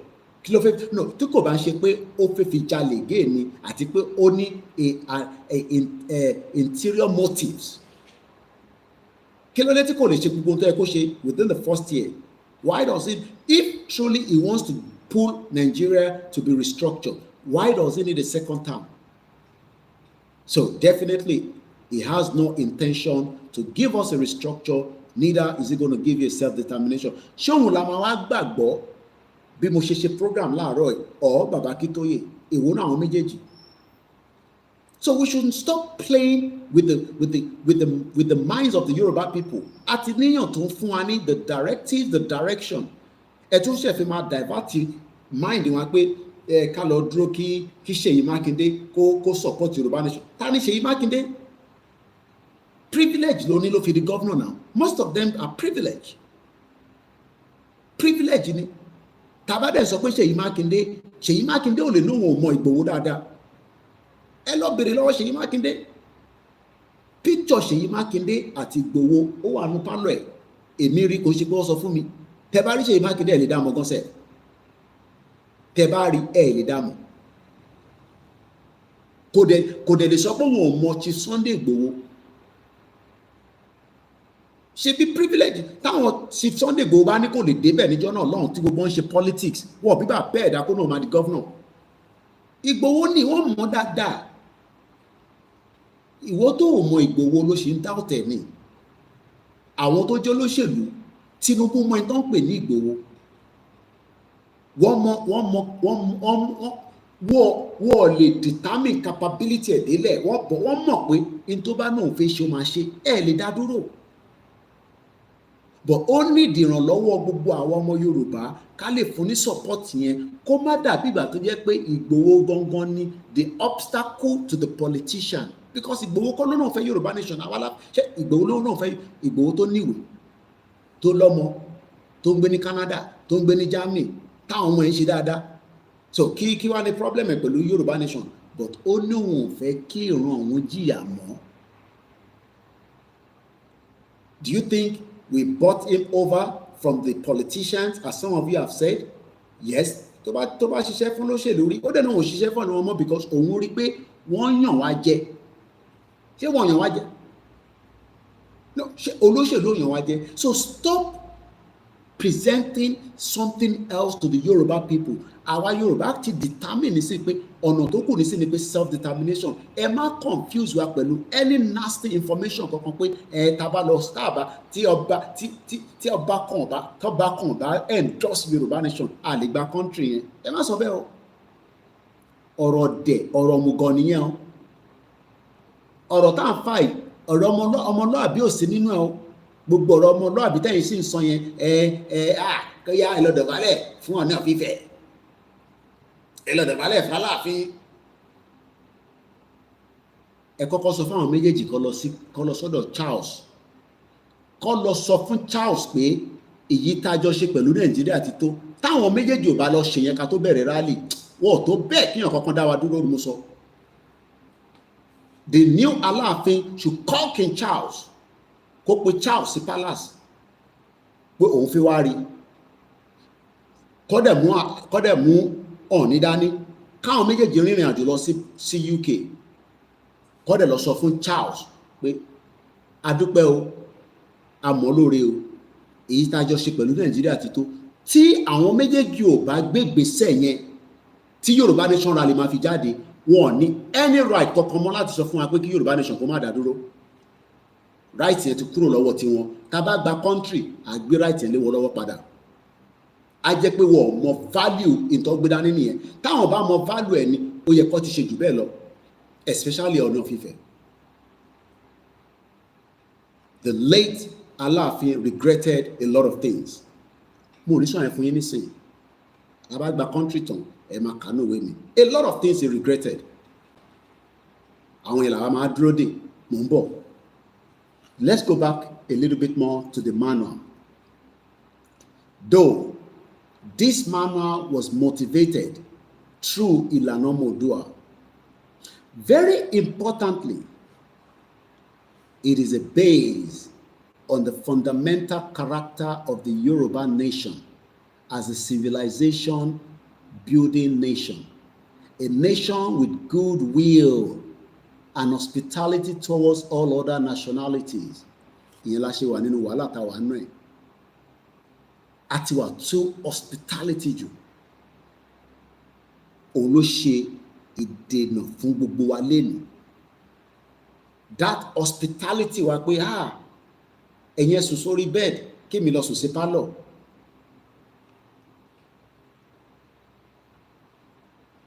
Òun ló jẹ́ àkóbá àdábá fún wa lénìí.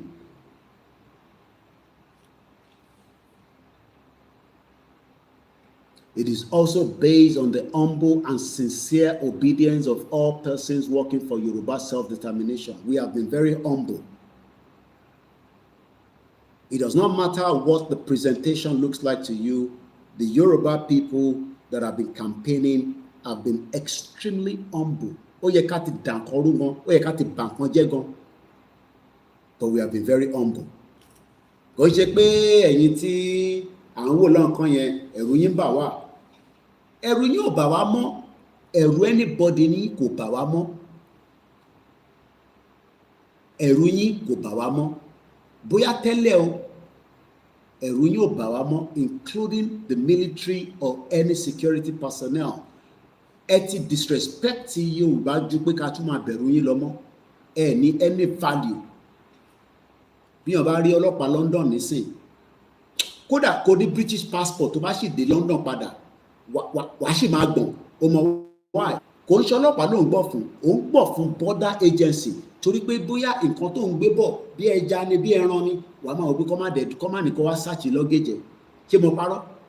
Ẹni tó gbé British passport dání, ṣé tẹ bá dé London padà, tẹ land, àbí tẹ dé Manchester airport, tẹ dé Birmingham airport, tẹ kọjá tó di pé wá kọjá border force tó ní, do you have anything to declare? Ẹ dẹ̀ mọ̀ pé nínú báàgì yín contraband kan wà nínú ẹ̀.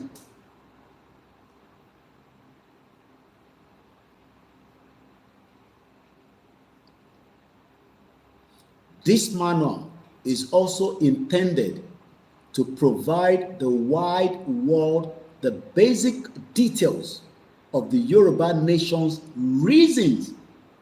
Ẹ gbọ́ bí báyìí dáadáa. Wọ́n ní guideline yìí, manual yìí gangan, òun ló wà fún wide world. Kí ló ń pè ní wide world? Gbogbo àgbáyé. Amẹ́ríkà, Yorùbá fẹ́ lọ, kí ni reason tẹ̀ ṣe fẹ́ lọ? Ó wà ní manual yìí. But nígbà tí ọmọ Yorùbá kò lè think straight, wọ́n ti fìyà jẹ gbogbo wa látòkè délẹ̀. Wọ́n ti gba oríṣiríṣi kúrò lọ́wọ́ wa.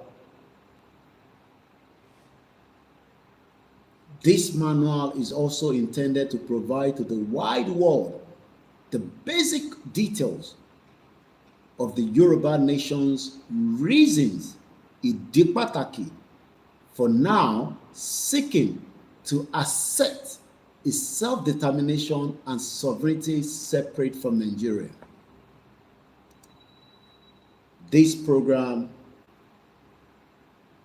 will not go further more than probably less than another 1 hour. Mo fẹ́ kó tó 2 hours, so that I can go to bed as well. So let me move swiftly. Mo kí gbogbo yín wá, tẹ́ ń gbọ́ wa, àtẹ̀yìn tẹ́ máa gbọ́ voice note.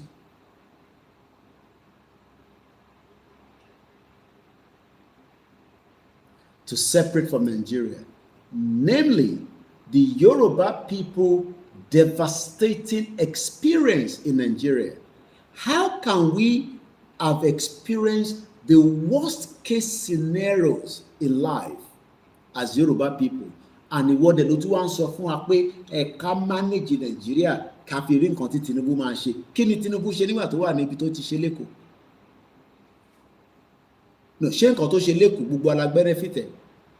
Stop telling yourself lies and stop living in denial. Yoruba people are still experiencing, as I speak tonight, many Yoruba people have gone to bed in darkness, miserable, tired, frustrated, and they are losing hope more than yesterday. Koiki irọ́ ni o, tá bá dé Nàìjíríà wọ́n ṣe fàájì lọ, irọ́ ni o. Ẹni tó mọtí yẹn tó bá ní slight issue pẹ̀lú health ẹ̀ mọ̀ pọ́tí tó mu yẹn àgbákò ló ṣe fún lára ẹ̀. Àwọn tó mọtí nílùú òyìnbó nísìn tí kidney wọn bá fail nísìn wọ́n á gbé wọn sórí waiting list tọ́lọ́run bá wọn ṣe tó bá rí kidney ẹlòmíì fi sí ó lọ nìyẹn. Kí ni ìwọ máa ṣe tó bá ní health issues nínú Nàìjíríà? Máa jẹ́ ká máa fúlẹ̀ pé tó bá délé kó gbé ẹ lọ sí beer parlour kó ní kó jẹ pepper soup kó jẹ́ kó rí ẹ wú dáadáa kó mọtí lé lórí. Ẹni tẹ́jọ́ jẹ pepper soup yẹn tó bá ti gba American passport ẹ̀ ayé sùn ó lọ́n tiẹ̀ nìyẹn. Tó bá sick pẹ̀rẹ́ ó lọ treat ara ẹ̀ l'Amẹ́ríkà nìyẹn. Tí wọ́n bá sick á send 100,000 ṣe kọ́lọ̀ ń jẹ́ 100,000. Stop living in denial. You can live a life fullest and have a government to treat you in case of any emergency. That is what a Yoruba country stands for. Let me take that back one more time. This manual is also intended to provide to the wide world the basic details of the Yoruba nation's reason for now seeking to assert its self-determination and sovereignty separate from Nigeria, namely the Yoruba people's devastating experience in Nigeria, the progressive and now almost total destruction of democracy in Nigeria. Nígbà tí bàbá kọ TikTok manual, that was around 2020. Àìtẹ́tí mọ̀ pé democracy máa tún wá worst under Tinubu. Ta ló lè sọ pé Tinubu máa yọ sitting governor tí wọ́n dìbò fún á fi military sí rí ẹ̀, and you are saying you have a democracy? So it's like pé Tinubu tún take it sí another level. By the time tó ń bá wá ṣe tán tó dá padà sí north, Ọlọ́run má jẹ́ kó declare gbogbo ilẹ̀ Yorùbá at emergency and put a military Fulani man there. Ẹ wá máa sọ pé ọmọkùnrin ẹ̀dẹ̀ ń pariwo àfìgbà tá jẹ́ kó padà lọ London tó ó dẹ̀ sọ pé ó máa padà lọ London. Èrò ẹ̀ lẹ́yìn fẹ́ àbí? Ẹ fi frustrate wa, ẹ rò pé ó máa sú wa, ẹ rò pé tẹ bá ń sọ gbogbo àwọn ọ̀rọ̀ tó ní meaning sírò àwa ó máa bá yá olúkálùkù ẹgbẹ́ Yorùbá nation yín kalẹ̀. Ẹ ń tanra yín. That is what you expected. Because if Tinubu can prove that he can remove a sitting governor, the next president, gbogbo governor ilẹ̀ Yorùbá wá yọ tán. Any slight issue tó bá wà nílẹ̀ Yorùbá, wọ́n tẹ̀ bí wá dá kájáde ká náà fẹ́ ṣe Yorùbá nation campaign. Nígbà yẹn, wàá kọ̀ yọ governor yín ni. Ìyẹn ló máa easy fún wọn. Tó bá ti yọ governor, wàá kọ̀ fi Fúlàní máa kan síbẹ̀ ni, ó tán. Wàá dẹ̀ ló máa wà ń bẹ̀ fún 6 months. From 6 months, wàá extend it. Àwọn lọ nìyẹn, ẹ lose the state yẹn fún Fúlàní nìyẹn. À ń sọ fún àyẹn tẹ́ ẹ̀ ń sọ pé politics, ọ̀rọ̀ politics kọ́ lọ́rọ̀ Yorùbá nation. Ó ju politics lọ. Ẹ má involve ẹ pẹ̀lú politics. The total destruction of democracy in Nigeria, the primitive and blood-curdling agenda of ethnic cleansing and genocide in Nigeria. Tí bá ní kí tún máa tẹnu bọ̀rọ̀ genocide yẹn àti ethnic cleansing. Àwọn kan ṣì agree pé kò tí ì sí nǹkan tó jẹ́ ethnic cleansing. Ọlọ́run ní jẹ́ kó rí o, but I can tell you it's already operating within Nigeria. The constant human brutalization. Now, these are the reasons. Ṣé mọ̀ pé bàbá ti present fún gbogbo àgbáyé báyìí pé ara ìyẹn mo ṣe máa ń sọ fún yín ní gbogbo ìgbà pé Fúlàní ní kọ́kọ́ ní agenda pàṣẹfẹ́ kúrò ní Nàìjíríà ó pọ̀ ju Fúlàní lọ. There are many reasons. Kò sí democracy, genocide, ethnic cleansing, ó di mẹ́ta, constant human brutalization. Let me explain what that means. Kò sí nǹkan tó lè fún yàn ní mental torture as ọmọ Yorùbá ni pé ọlọ́pàá dẹ̀ dúró nísìn, ó ní right, but kò ní right láti wọnú fóònù ẹ̀ until tó bá gba court judgment. Á wá wọnú fóònù ẹ̀ yẹn, á wá rí i pé nọ́mbà kan kọ́ text ẹ̀ lórí WhatsApp ó wá ní Koiki UK, ó wá náà ṣe yahoo yahoo. Ìwọ tó ṣe struggle pé kò ní access sí market ní UK, kó tẹ̀ ní òyìnbó kan tẹ́jọ́ máa tajà, tẹ́jọ́ máa rajà, tẹ́jọ́ máa ṣòwò, right there and there. Ọlọ́pàá yẹn wà educated torí kò dá kọ́kọ́ mọ̀, kò bá jẹ́ ọmọ Yorùbá ni, kò bá jẹ́ ọmọ Igbo ni, àbí Fúlàní ni. And this is a brutalization of humans. Kò sí bó ṣe lè jẹ́ criminal tó ní UK. Fóònù tó gbà lọ́wọ́ ẹ̀ yẹn, ọlọ́pàá ní access lẹ́sẹ̀kẹsẹ̀. Ó gbọ́dọ̀ gbà, because ọlọ́pàá yẹn mọ law pé lóòótọ́ wọ́n need information lára fóònù yẹn, but ó gbọ́dọ̀ lọ gba court judgment. Many of you have been brutalized that ẹ̀yin kọ́ lẹ máa think fúnra yín mọ́. We have to think on your behalf.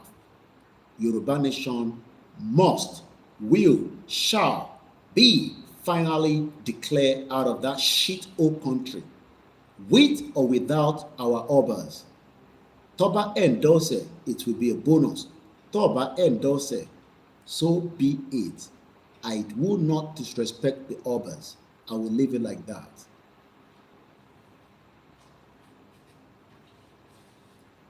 Pains. Ṣé tẹ̀rí pain yẹn tí Nàìjíríà ti create fún gbogbo wa? Olúkálùkù ló lè sọ tiẹ̀ ni. Mr. Koiki, mo dẹ̀ ṣe training kan nísìnyí, mo ní ìdòwò. Ṣé mi ní gọ́ọ̀mẹ̀ntì? No, ṣé báǹkì ni mí? Ok, tí ta bá ti rí káwọn èèyàn dáwó, so tó bá dáwó yẹn nísìnyí, wọ́n sọ fún yín pé billions of naira ló lé mi lọ́wọ́, or millions. Yes, people are donating. More than 260,000 sí mi lálẹ́ yìí. Tọ́lẹ̀ ní kí n má dárúkọ àwọn. But wọ́n ní kí n má fi ṣe charity. Platform yìí ò ń ṣe charity organization. Tó bá ń wá charity organization, wàá wá Kòkó foundation lọ, ọkọ lọ sọ́dọ̀ bàbá mi, ẹ̀gbọ́n mi, ọ̀tẹ̀lẹ̀ jẹ́ bàbá mi, ẹ̀gbọ́n mi, Oríyọmí Hamzat. Àbí kẹ́ lọ wá Yínká Ayéfẹ́lẹ́. Ìjàngbara lèmi gbé dání, charity làwọn ń ṣe, àjọpàdé lókè. Káwo èèyàn mélòó ló lè ràn lọ́wọ́ tí gọ́ọ̀mẹ̀ntì bá ń ṣiṣẹ́, wà ní access fún lórí ilẹ̀ wa. Owó tó ń pa lórí ilẹ̀ níbo ló àwọn kó sí? Many of you are talented, but need the final part to take that talent to the next stage. Ìyẹn la ṣe sọ pé tá bá gba country, this country will nourish and so money tá bá gba country, government wa gbọ́dọ̀ fún wa ní 1 year free internet access.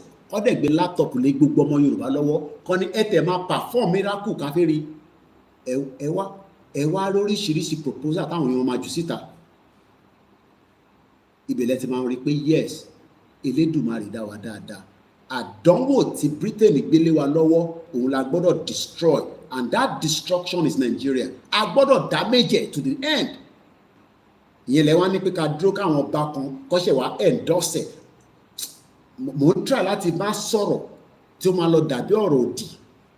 And like I said, I love my mom so much. If otherwise, èpè gan ló máa dé palace gan sef ní alálẹ̀ yìí. Èpè ni màmá ránṣẹ́ sí wọn nínú palace. One bastard. À ń sọ̀rọ̀ nǹkan tó ń dùn wá lọ́kàn yẹn sọ pé ká lọ sọ fọ́ba. Máa parí program yìí. Idiot all over the place. Ṣé ọba ò rí pé pain la wà nínú ẹ̀ láti jọ́ yìí? Ṣé àwọn díjú kókó kẹlẹ̀bẹ̀ sójú? Ilẹ̀ Yorùbá wà nínú pain on a daily basis. Wọ́n rí kankan sọ sí. Àwa ní pé ká gbára wa sílẹ̀, èèyàn kan wá ṣe ń sọ pé tí sọ fún ọba o, ẹ lọ sọ fún àwọn ọba o. À ń bọ̀, a ti dé tán, a máa sọ fún àwọn ọba. One bastard all over the place. Death, àbúrò àlùkà, 2025 ó ti lọ. Màá tẹ̀ bèrè lọ́wọ́ àlùkà lọ́la nísìnyí tílẹ̀ bá mú pé ṣó fọmọ́lẹ̀, tó bá tún fọmọ́lẹ̀ ṣẹ́rí pé awó lọ nìyẹn. Òmìn tó kú àlùkà, àbúrò ìyàwó ẹ̀ ó wà ní building tó collapse, àbúrò ìyàwó ẹ̀ wá bí ẹ ló ti ń ṣiṣẹ́. Tó bá ń ṣe pé lórí burúkú ọ̀gá òfò, wọn nígbà tí building yẹn shake, àwọn ọmọ yẹn sá jáde, ọ̀gá olórí burúkú tó yẹ kó kú sínú ilé pẹ̀lú àwọn ọmọ yẹn, wọn ló lé àwọn ọmọ yẹn padà wọnú ilé pé kẹ́ẹ̀ padà ara ń tàn sọ náà nìyẹn. Ara brutalization láàrin ara wa. Wọ́n brutalize gbogbo lẹ̀ tẹ́ra, èyí tẹ́ wò mí, ìbẹ̀rù ìlú wọn náà rà lẹ̀. Ìbọn ti brutalize yín, wọ́n talẹ̀ fún yín ọmọ nílẹ̀ kan tó àní Yorùbá gọọmẹ̀ wọ́n bí ọmọ nílẹ̀ náà dá ẹ̀wọ̀n ló máa kú sí ẹ̀wọ̀n ló máa kú sí wàá talẹ̀ wàá tún máa lọ oppress àwọn èèyàn lórí ilẹ̀ láàrin ara wa nìyẹn àwa ní Fúlàní náà ṣé àwa gan brutalize ara wa ìbílẹ̀ ló ń pè níyàn jẹ ká máa yanra wa jẹ many cases in the last 5 years tó lóye ti dá sí tá lè máa sọ lórí social media ojoojúmọ́ ni àṣà àná èèyàn kan sì pè mí lórí ọ̀rọ̀ ọ̀ralẹ̀ tàbá ní government tó ń ṣiṣẹ́ gbogbo ilẹ̀ tó fi tà gan kò ti níwà computerized kó tó talẹ̀ wà lọ sí land and registry ilẹ̀ tá fẹ́ rà yìí ibo ló wà ó yá ẹgbẹ́ máàpù jáde lórí internet gbára gbùrùgbára ó ti rà á orúkọ ẹ Ọláyọmí Kóìkì impute gbàgà ọmọ nílẹ̀ bá ti dé ẹ̀wọ̀n ló ń lọ nìyẹn torí ẹ̀yin lẹ́lẹ́ fẹ́ talẹ̀ tó bá mọ̀ pé òfin talẹ̀ má gbélẹ̀ síta nígbà táwọn èèyàn ti ralẹ̀ o tó wá ń disturb wọn ẹ̀wọ̀n ló ń lọ nìyẹn a máa fi ẹ́ sẹ́wọ̀n a sì máa fi ẹ́ síta padà bò wá kọ́kọ́ lọ sẹ́wọ̀n àwa tún gbé ẹ lọ sí psychiatric hospital torí orí ò pé ni torí ẹ bá pé ni ò ní ṣerú ẹ̀ bọ̀ nígbà tó yẹ pé brutalization yẹn alike ká máa yanra wa jẹ intimidation ẹni tó bá ti jẹun kánú báyìí á máa intimidate àwọn tó kù and you want people like us to come and live in that country again after 27 years táwa ti kúrò ní Nàìjíríà àwa gbé nínú nonsense yẹn àwa ò lè gbé láàrin yín bẹ́ẹ̀ o mo sorry gan tó bá comfortable fẹ́yìn kò comfortable fáwọn diaspora tó bá náà wá sílé wá gbélé ó kàn ṣoṣù mélòó kan ló tún ya padà bó ṣọdún kan máa padà lọ sí Amẹ́ríkà láàrin ọdún kan gbọ́dọ̀ padà lọ lẹ́ẹ̀kan because wọ́n lè stand the mental torture tọ́mọ máa rí lójoojúmọ́ pains tó bá ti jáde báyìí ojoojúmọ́ máa rí pain lẹ́gbẹ̀ẹ́ kí ló dé.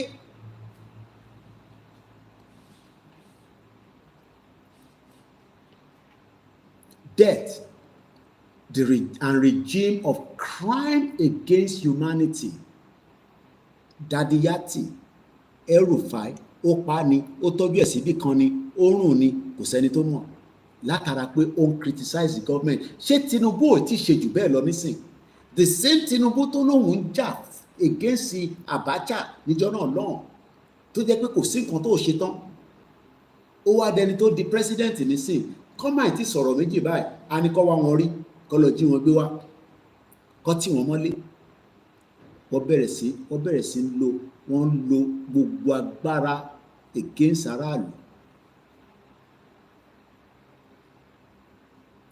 and altogether pulling out of Nigeria relentlessly down into utter barbarism tó bá mọ mínì tó ń pè ní barbarism I can give you the Google translation. You will not want to be in such a country. Tó bá mọ̀ tán pè ní barbarism. Let me give you the full meaning if I can find it.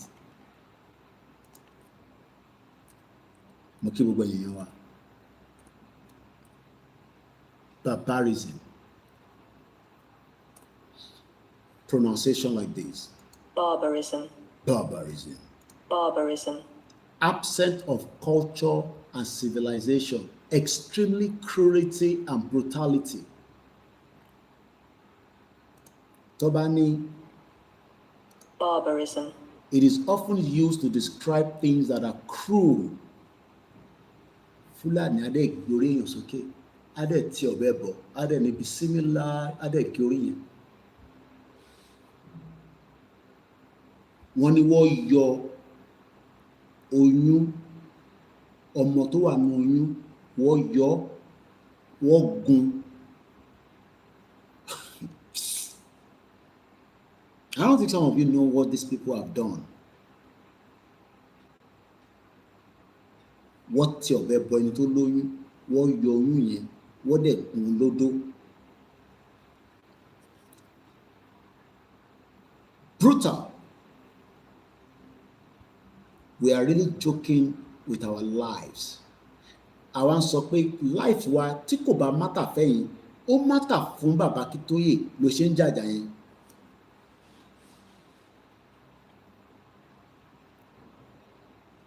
Barbaric is also used to describe things that involve people considered barbarism, people who are extremely cruel and uncivilized. Àwa tí bàbá Akíntóyè sọ fún wa pé according to ìwé wọn tí mo ṣe fún yín ní background ẹ̀tàn nísìn pé a ti exist since 9th century as humans, as people, pé ìwòwò ọmọlúàbí àti cover pẹ̀lú aṣọ tó ń ṣe wé kóyìnbó tó dé. Àwa wà láàrin àwọn tí kò wà civilized, àwọn tí tó yẹ pé civilization ti wọ́n ò fi jẹ́ kí civilization kó dé ọ̀dọ̀ wọn. Àwa ní ká sì máa wà pẹ̀lú wọn ká wá lọ campaign ní Kánò torí pé a fẹ́ di president. Ṣèbí nǹkan tí Tinubu ṣe nìyẹn. Tó bá ṣe bẹ́ẹ̀ kí ni ọmọ ẹ lọ ń sunkún tó ní my dad is the best dad. Kí ló kàn pẹ̀lú àwọn tó wà ní north, àwọn tó wà civilized? Nígbà táwọn yẹn náà máa dẹ sọ́tàn wọ́n ní ṣòròpọ̀ dẹ̀ ní wá ó ṣe jẹ́ ráìsì ló gbé wá bá wa níbí báyìí, ṣèbówó ni dáàdì ẹ̀ máa ń gbé wá, ìwọ ò ṣe gbówó wá. Ẹ wo ibi tí làákàyè ọmọ Tinubu tó dé, ó lọ ń bá àwọn tó wà civilized. Ó kù díẹ̀ àní pẹ́ parí ẹ̀ because my time is almost up.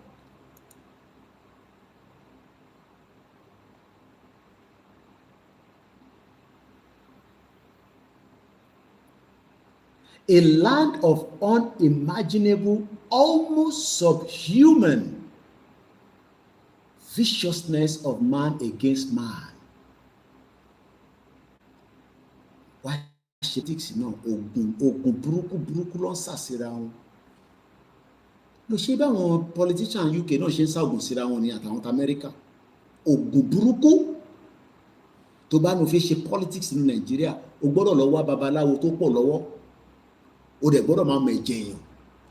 Ṣùgbọ́n àwọn ń lo oògùn ìgbà wa ṣe ń lo ìgúnfe tí babaláwo máa pè ìgúnfe tó máa pa pẹ́pẹ́yẹ. Ẹ̀jẹ̀ èèyàn ló ń mu. Àwọn mọ̀ pé àwọn máa kúnjọ́ kan ibi tó bá dẹ̀ wọ́n àwọn ni káwọn lọ bòkú wọ̀ kíá. They are in darkness. You think that all these politicians are humans. Àwọn ilé ìṣe èèyàn mọ̀. They are not humans.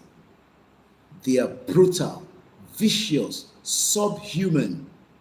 Ẹranko ayé àtọ̀run ni gbogbo wọn, including Tinubu himself.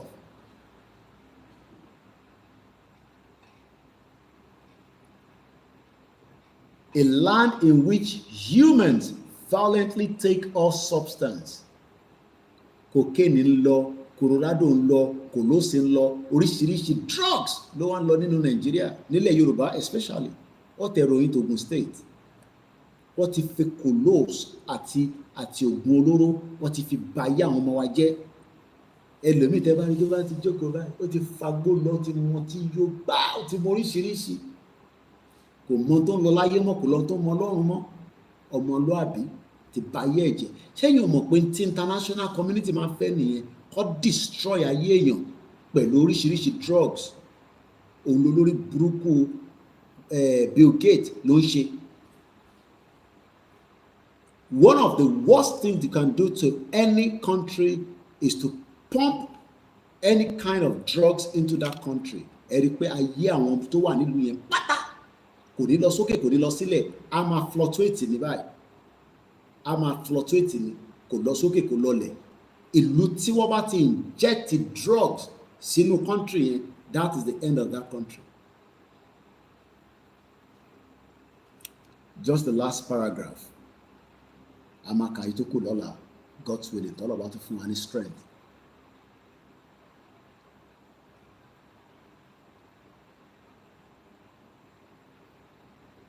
All hope and all life from other humans with casual abandon hour by hour. Àṣírí ọmọ òkókó níjọ́ Saturday, wọ́n jù sínú omi. Ọmọ tó bí, wọ́n jù sínú omi. Ẹlòmíì dẹ̀ wọ́n mọ̀ ń bẹ Ọlọ́run pé k'Ọlọ́run fún un lọ́mọ. Àwọn kan bímọ nílẹ̀ Yorùbá ní Ìbàdàn. Wọ́n jù ẹ lọ́wọ́ picture, ẹ lọ́wọ́ video lórí Facebook, lórí Twitter mi ẹ̀rí ń bẹ̀. A lè post ẹ̀ sórí Facebook wọ́n máa sọ pé community standard. Sórí Twitter nìkan la gbé sí. A land in which human blood is spilled continually into a swelling stream of human blood. I'm sure many of you know that human blood streams every day. Koiki, I like ogun, Ọlọ́run jẹ́ arógun. but every day blood is flowing. Wọ́n ti ń fẹ́ oríṣiríṣi síta. Accident igbos wọ àwọn èèyàn tì, fẹ̀mí àwọn èèyàn ṣòfò. Tó bá ní fẹ̀mí àwọn èèyàn ṣòfò, Nàìjíríà ló jẹ́ bẹ́ẹ̀. Koiki Ọlọ́run jẹ́ kí tèmi rí bẹ́ẹ̀ o. Òfin ìpàlùkà náà kì í gbàdúrà ni àtìyàwó ẹ̀ tó fi di bá àbúrò ìyàwó kú sínú ilé. Wọ́n ti sin lánàá nísìn, ó ti lọ. Kọ́nà bá wa foríjì, kò tẹ sáfẹ́fẹ́ rẹ̀. Having evolved, ẹgbọ́n bìdà ibi tí bàbá Akíntóyè ti máa ń wọ́ndà pé having evolved, ọmọ tó ń pè ní evolve, àwa ta bá ìgbà dìde. Tó bá ní ìyàn bá ìgbà dìde and live a life of civilized culture for thousands of years. Àwa dẹni òfò, ẹni àdánù. Ẹ má bínú pé mo lo statement yẹn. Àwa ń ra òkìrìkà wọ̀, ọmọ Yorùbá ń ra òkìrìkà, kò lè raṣọ tuntun mọ́. À ń ra òkìrìkà, òun là ń wọ̀ ní bèsíà, ní pátá, ní boxers, ní jeans. Àwa gbé yẹn sára, àwa máa ṣe homeboy. Àwọn tó bá wá rí torí ó lè jà dáadáa, àwọn amara tuntun. Inú òfò àtàdánù yẹn la ní ká kúrò tó ń takò, tó ní ká kọ́kọ́ lọ sọ fún àwọn ọba náà. Àwọn ọba yẹn tó bá ń káàkiri, àwọn ọ̀rẹ́ ìbílẹ̀ Yorùbá ṣe rí pẹ̀lú gbogbo tí mo kà yìí. Àwọn ò gbọ́ news, wọ́n ò ka pépà, wọ́n ò rẹ́ni ròyìn fún wọn. Come bastard all over the place. Lẹ́ǹkan sí, having evolved and lived a life of civilized culture for thousands of years, tí Nàìjíríà ò tí yẹ sí, kò ní dá fún Nàìjíríà. Tó bá máa dìjà ni kó dìjà, tó bá fẹ́ dìjà ni kó dìjà, ẹni tó bá máa kú ni kó kú jàre, ẹni tó bá kú a máa ṣayé lọ, ẹni ṣoríire. Ẹ má yẹ fà sọ fún wa pé kò ní dìjà o. Ẹ sọ fún àwọn ọba yẹn pé kó endorse Yorùbá nation táwọn ọba fẹ́ kó dìjà. Thousands of years la fi ń gbé as a civilized people. Àwa ń gbé bí olòṣìlédè nísìn.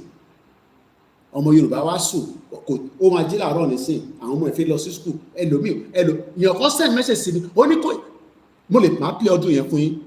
Ó ní kí là ń ṣe gbogbo rally fún, ó ní ká lọ blow gbogbo bridge, ká blow gbogbo bridge dànù. Ó ní gàrí lòun mú níjọ́ Sunday Easter. Tí wọ́n bá ráyè jẹ chicken, àwọn kan ráyè jẹ chicken. First of all, ó ní kí là fún waster, ó ní ká blow gbogbo bridge, kí gbogbo ẹ̀ fọ́ dànù. That is how painful you have turned people into. Mo sọ fún yín pé èmi nìkan kọ́ ni mò ń bínú. Àwọn tó bínú pọ̀. Tí àwọn yẹn bá ní explosive, wọ́n á blow gbogbo bridge dànù, kí ní kan wọ́n ní dúró de bàbá Akíntóyè mọ́. Wọ́n ní access sí explosive ni. Tó bá ní explosive, wọ́n á blow gbogbo bridge yẹn dànù. That is the voice tone. And I'll tell you what I was telling back, mo ní no, gbogbo tá a bá máa ṣe, ó wà lọ́wọ́ àwọn leaders wa. We will not go ahead and do anything stupid. I will not come here and tell you I am telling them to go and do anything. No, because we have a leadership. In tó bá ti mú mi máa sọ̀rọ̀ ní background, mo ti dalẹ̀ Yorùbá nìyẹn, mo lè ti dalẹ̀ bàbá Akíntóyè nìyẹn. But tó bá fi dídẹ̀ mi, in tèmi náà máa ṣe nìyẹn. Tó bá fi dídẹ̀ mi nìkan, in tí máa ṣe gangan nìyẹn. Ẹ ní ṣoríire. Idiot all over the place. I'll take that again. Having evolved and lived a life of civilized culture for thousands of years, a culture of tender respect for life. Ẹ̀mí jẹ́ nǹkan tó jẹ́ pé ó jẹ́ one of the most important things fún ilẹ̀ Yorùbá. Ẹ̀mí yẹn ló wá ń ṣòfò, ó wá ju ọmọ òkókó, ara ọ̀tẹ̀ fẹ́ anybody. Ọmọ òkókó ó jù sínú omi. Tó bá fẹ́ ọmọ yẹn mọ́, gbé lọ fún Oríyọmí Hamzat, I'm sure kó máa gbà lọ́wọ́ yín. Atọ́jú ẹ̀, ẹ gbé lọ fún anybody, wá gbà lọ́wọ́ yín. Kí ló lọ jù sómi fún? Ọmọ yẹn wá ń flow lórí omi báyìí, ó ti kú sórí omi. That is a life. Irú ìránṣẹ́ wo lọmọ yẹn fẹ́ jẹ́ fún rẹ̀ Yorùbá tá a mọ̀ nísìn.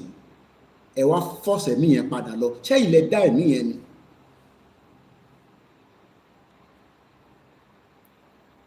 Ṣáwà tá àtẹ̀ ní respect fún life, la máa ní respect fún property. Òun ni ilé ń dàwó lẹ́kọ̀ọ́. Òun ni títì ń pààyàn lọ. Lagos Expressway níjọ́ Friday òkú sùn lọ níbẹ̀ ni.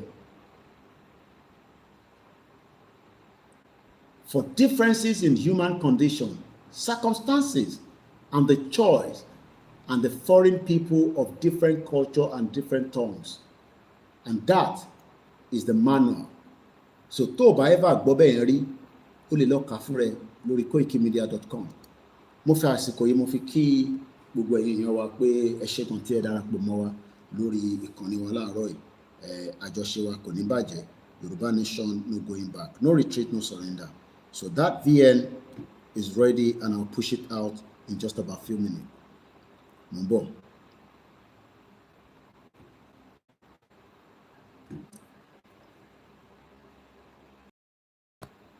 Mo kíyàmí First Bank, mo rí yín tó jọ́ mẹ́ta, àkó ẹ̀kọ́ ra gbọ́ snip view díẹ̀ in tí ẹni ìfiránṣẹ́ sí mi.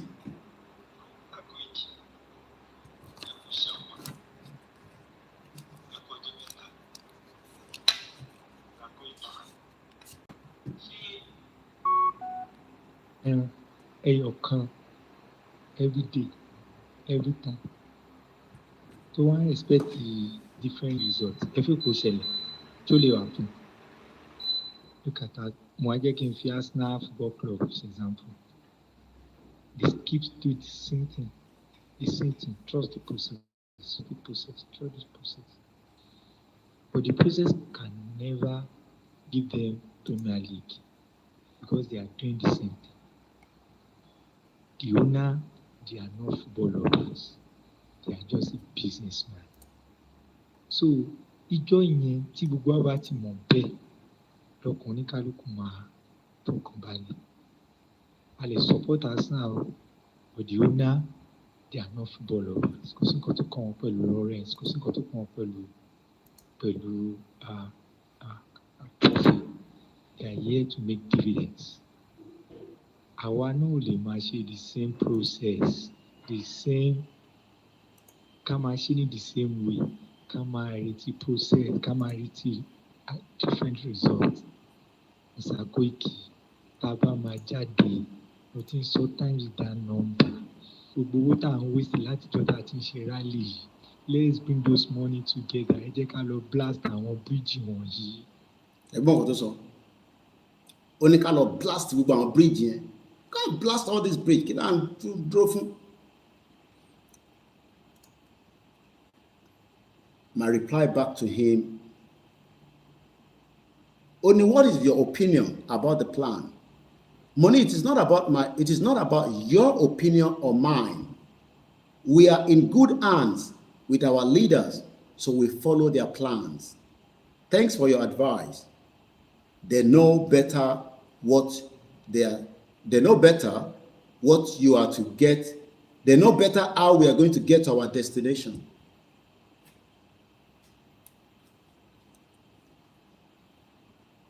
A lot of people out there are bitter. They are angry. They are frustrated. They are pained. And they are ready to do anything if only they have their hands in things that they can use. Tí àwọn ilé ìtọ́wọ́ wọn bá ba anything láti lò, wọ́n á destroy anything. And that is the reason why we are saying, rather than destroy anything, let us come out and prepare a full engagement for our total exit using the peaceful means, which is the rally. The rally will eventually lead to one thing or the other, and eventually will give us the access and the privilege to dialogue, engage, and have full access into an independent Yoruba country. It will not be a one-day show that will lead to that. It will have to be a determination láti gbogbo ọmọ Yoruba. And I pray it will be something that a lot of us would experience in our lifetime. So mo kí gbogbo alẹ́ nǹkan sí pé ẹ kú àtàárọ̀ pẹ̀lú wa. Let me just I thought I'd put the write-up before I close my broadcast. But for now, all I can say is that the task is not yet finished. The work is not yet done. Yoruba nation is not yet a country, but Bugwale make a country if we all play our role. I am just playing my role, and that's all I'm doing. So mo kí gbogbo èèyàn wa tí ẹ ti gbọ́ wa ní alẹ́ ní aago mẹ́ta àbọ̀. It's quite late already, and I need to also go now and find somewhere to sleep. I'm not sure why I didn't put it right up, but I'm going to quickly do that so that kí mo lè wá close broadcasting.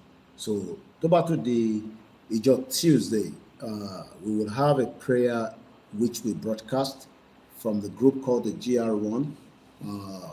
We've decided for the first time in 3 years, allow the prayer to come on air. All you would have to do is just listen and say, Amen, Ashe, Inshallah, whatever you believe in. The prayer will only last for 1 hour, from 6 p.m. to 7 p.m. local time, Yoruba time. The prayer will be led by Babawa Stephen Emmanuel and others that also been part of the prayer group for the last 3 to 4 years. I have been part of the group as well. On the Saturday coming, there will be a summit. Muke Lati Japan, Eshegoni, all the way from Japan. Those are countries I would love to visit in my lifetime. Thank you so much watching all the way from Japan. Muke Ti won't donate. Some says we shouldn't mention their names and just leave it like that.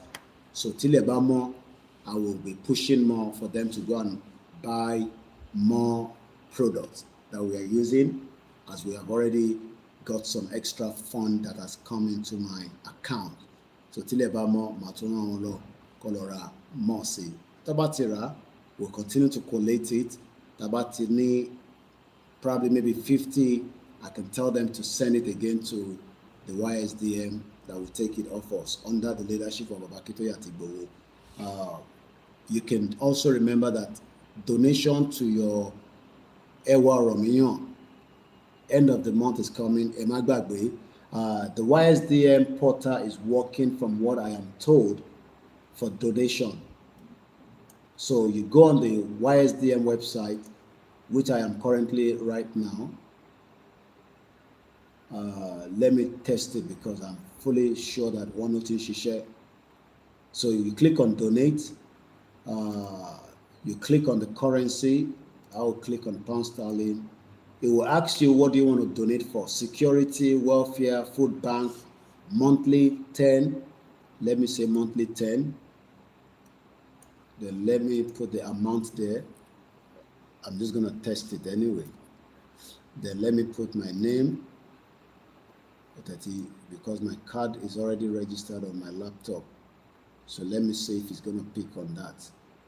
It wants my email for receipt, because my card system is registered here. Now, I'm not in. Let me put the country that he has to go with. Mofe tested it so that way, though I know they say it's working anyway.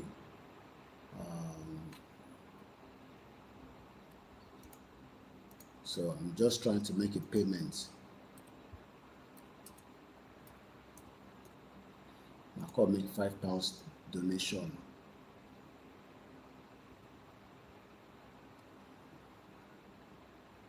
Is that my security code? Not too sure. All right, let's see. It might be authorization or anyway. Proceed to donate.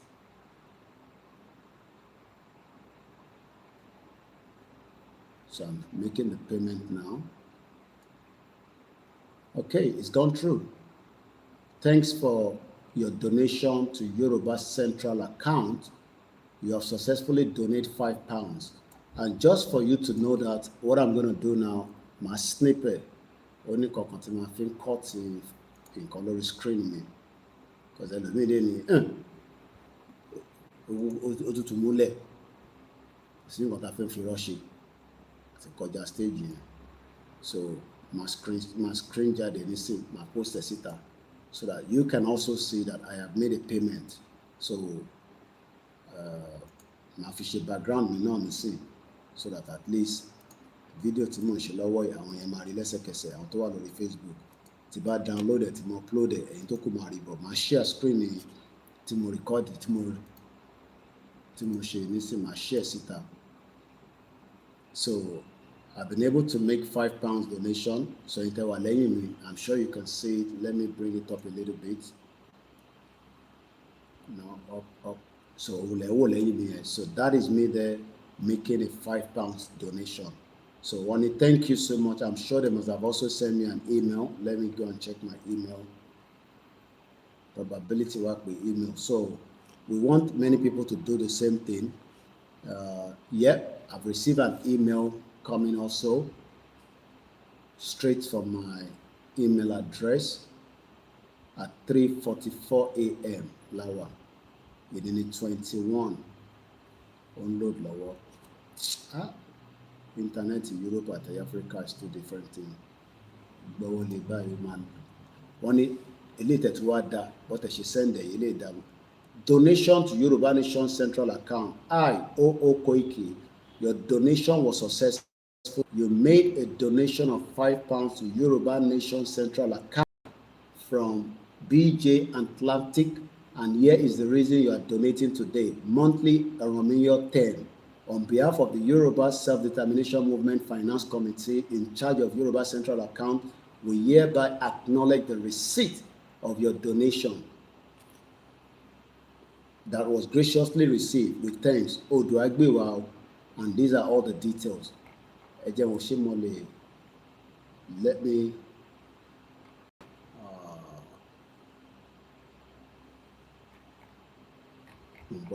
screen so that at least I will help me now. I encourage you now can share the same thing.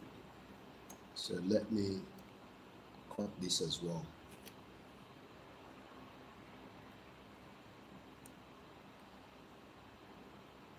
So I jump on my post it and say. So I change the background me again so that I enter on Facebook. I enter on phone and because phone mo fi ṣe live ni by but to on Facebook laptop ni mo ń lò. So I'm relate because I change background me. But I took my post a sitter so that just for you to see, so that we just encourage our people to do the same thing. So I'm gonna now post this out. So I do lọ́wọ́ àwọn tí wọ́n wà tó jẹ́ finance tó ń ṣiṣẹ́. So I'm posting this out. So at least tàbá post ẹni tó wà lórí Facebook wọlé ẹni tó wà ń wo live ló máa understand nǹkan tá à ń ṣe nísìn. But at least ẹni tó bá wà lórí Facebook akọ máa rí posting it. So I'm doing that right now. So post the two together. So it was straightforward. Fẹ́yìntì wà abroad to make the donation. So I've just posted it now. You can verify it. I'm going to put it also on Twitter just for verification purpose, you know, just to encourage somebody else. That's all. Nothing more than that. But at least just to test that it is working. So potential to difficult kan pé anybody ò lè ṣe. In tó bá mẹ́mi lè ṣe, ìyá wa tó bá jẹ́ 70 náà, èyí náà lè ṣe.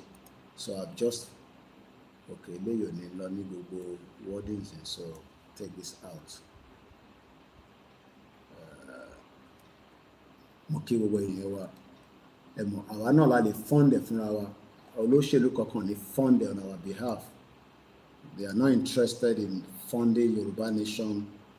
Shelomani Kewa joining Olóṣèlú, which is not what we want. So I've done the posting just to evidence that as of £5.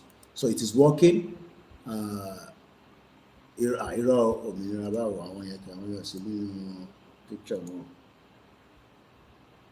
So that is about it. The matter if you saw the YouTube post you are not. I'm come along past story to the YouTube post you are, so I'm gonna do that as well. So Moki will can see on the 26th there's a Yoruba summit that is coming up from 10 in the morning, I believe, or 11 to 5. It's going to be a fantastic one. Ó máa focus lórí rally, ó máa focus lórí reason tí a ṣe fẹ́ exit, ó dẹ̀ máa focus lórí insecurity. So ẹni tó bá lọ sórí YouTube post wa nísìn, ẹ rí pé mo ti post nǹkan tí mo sọ pé mo ṣe nísìn. Ó wà straightforward.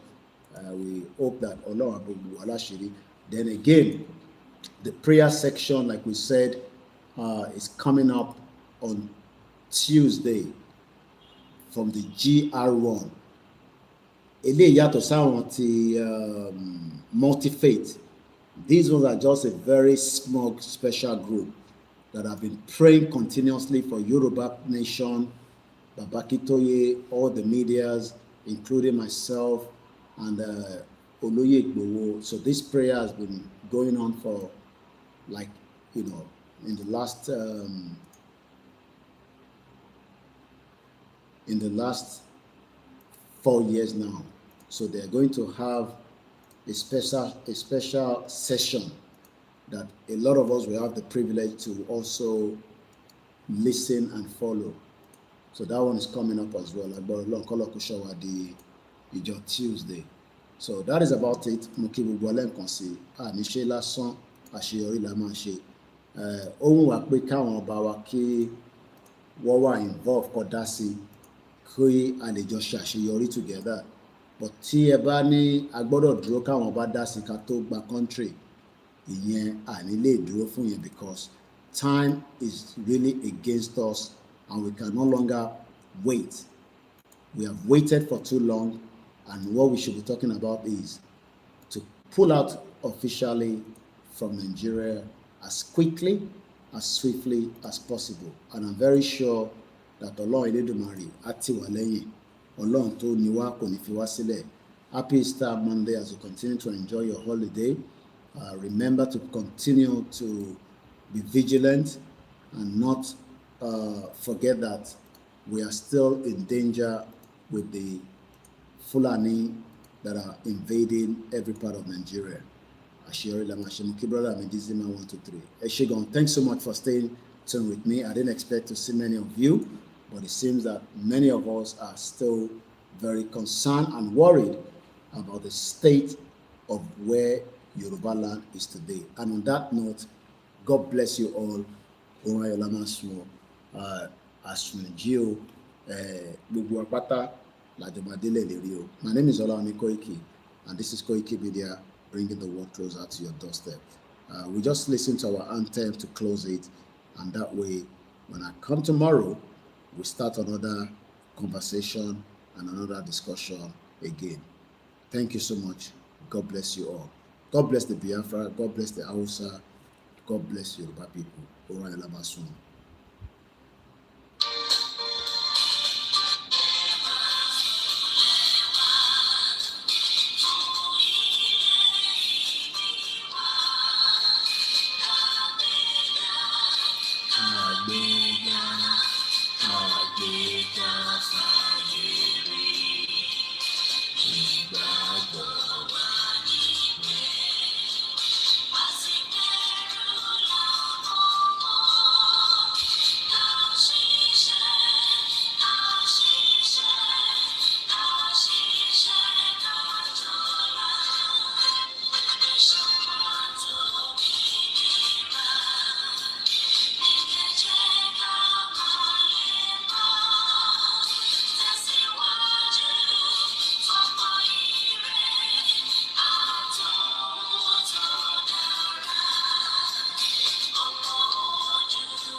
Good night, everyone. Thank you so much, everybody.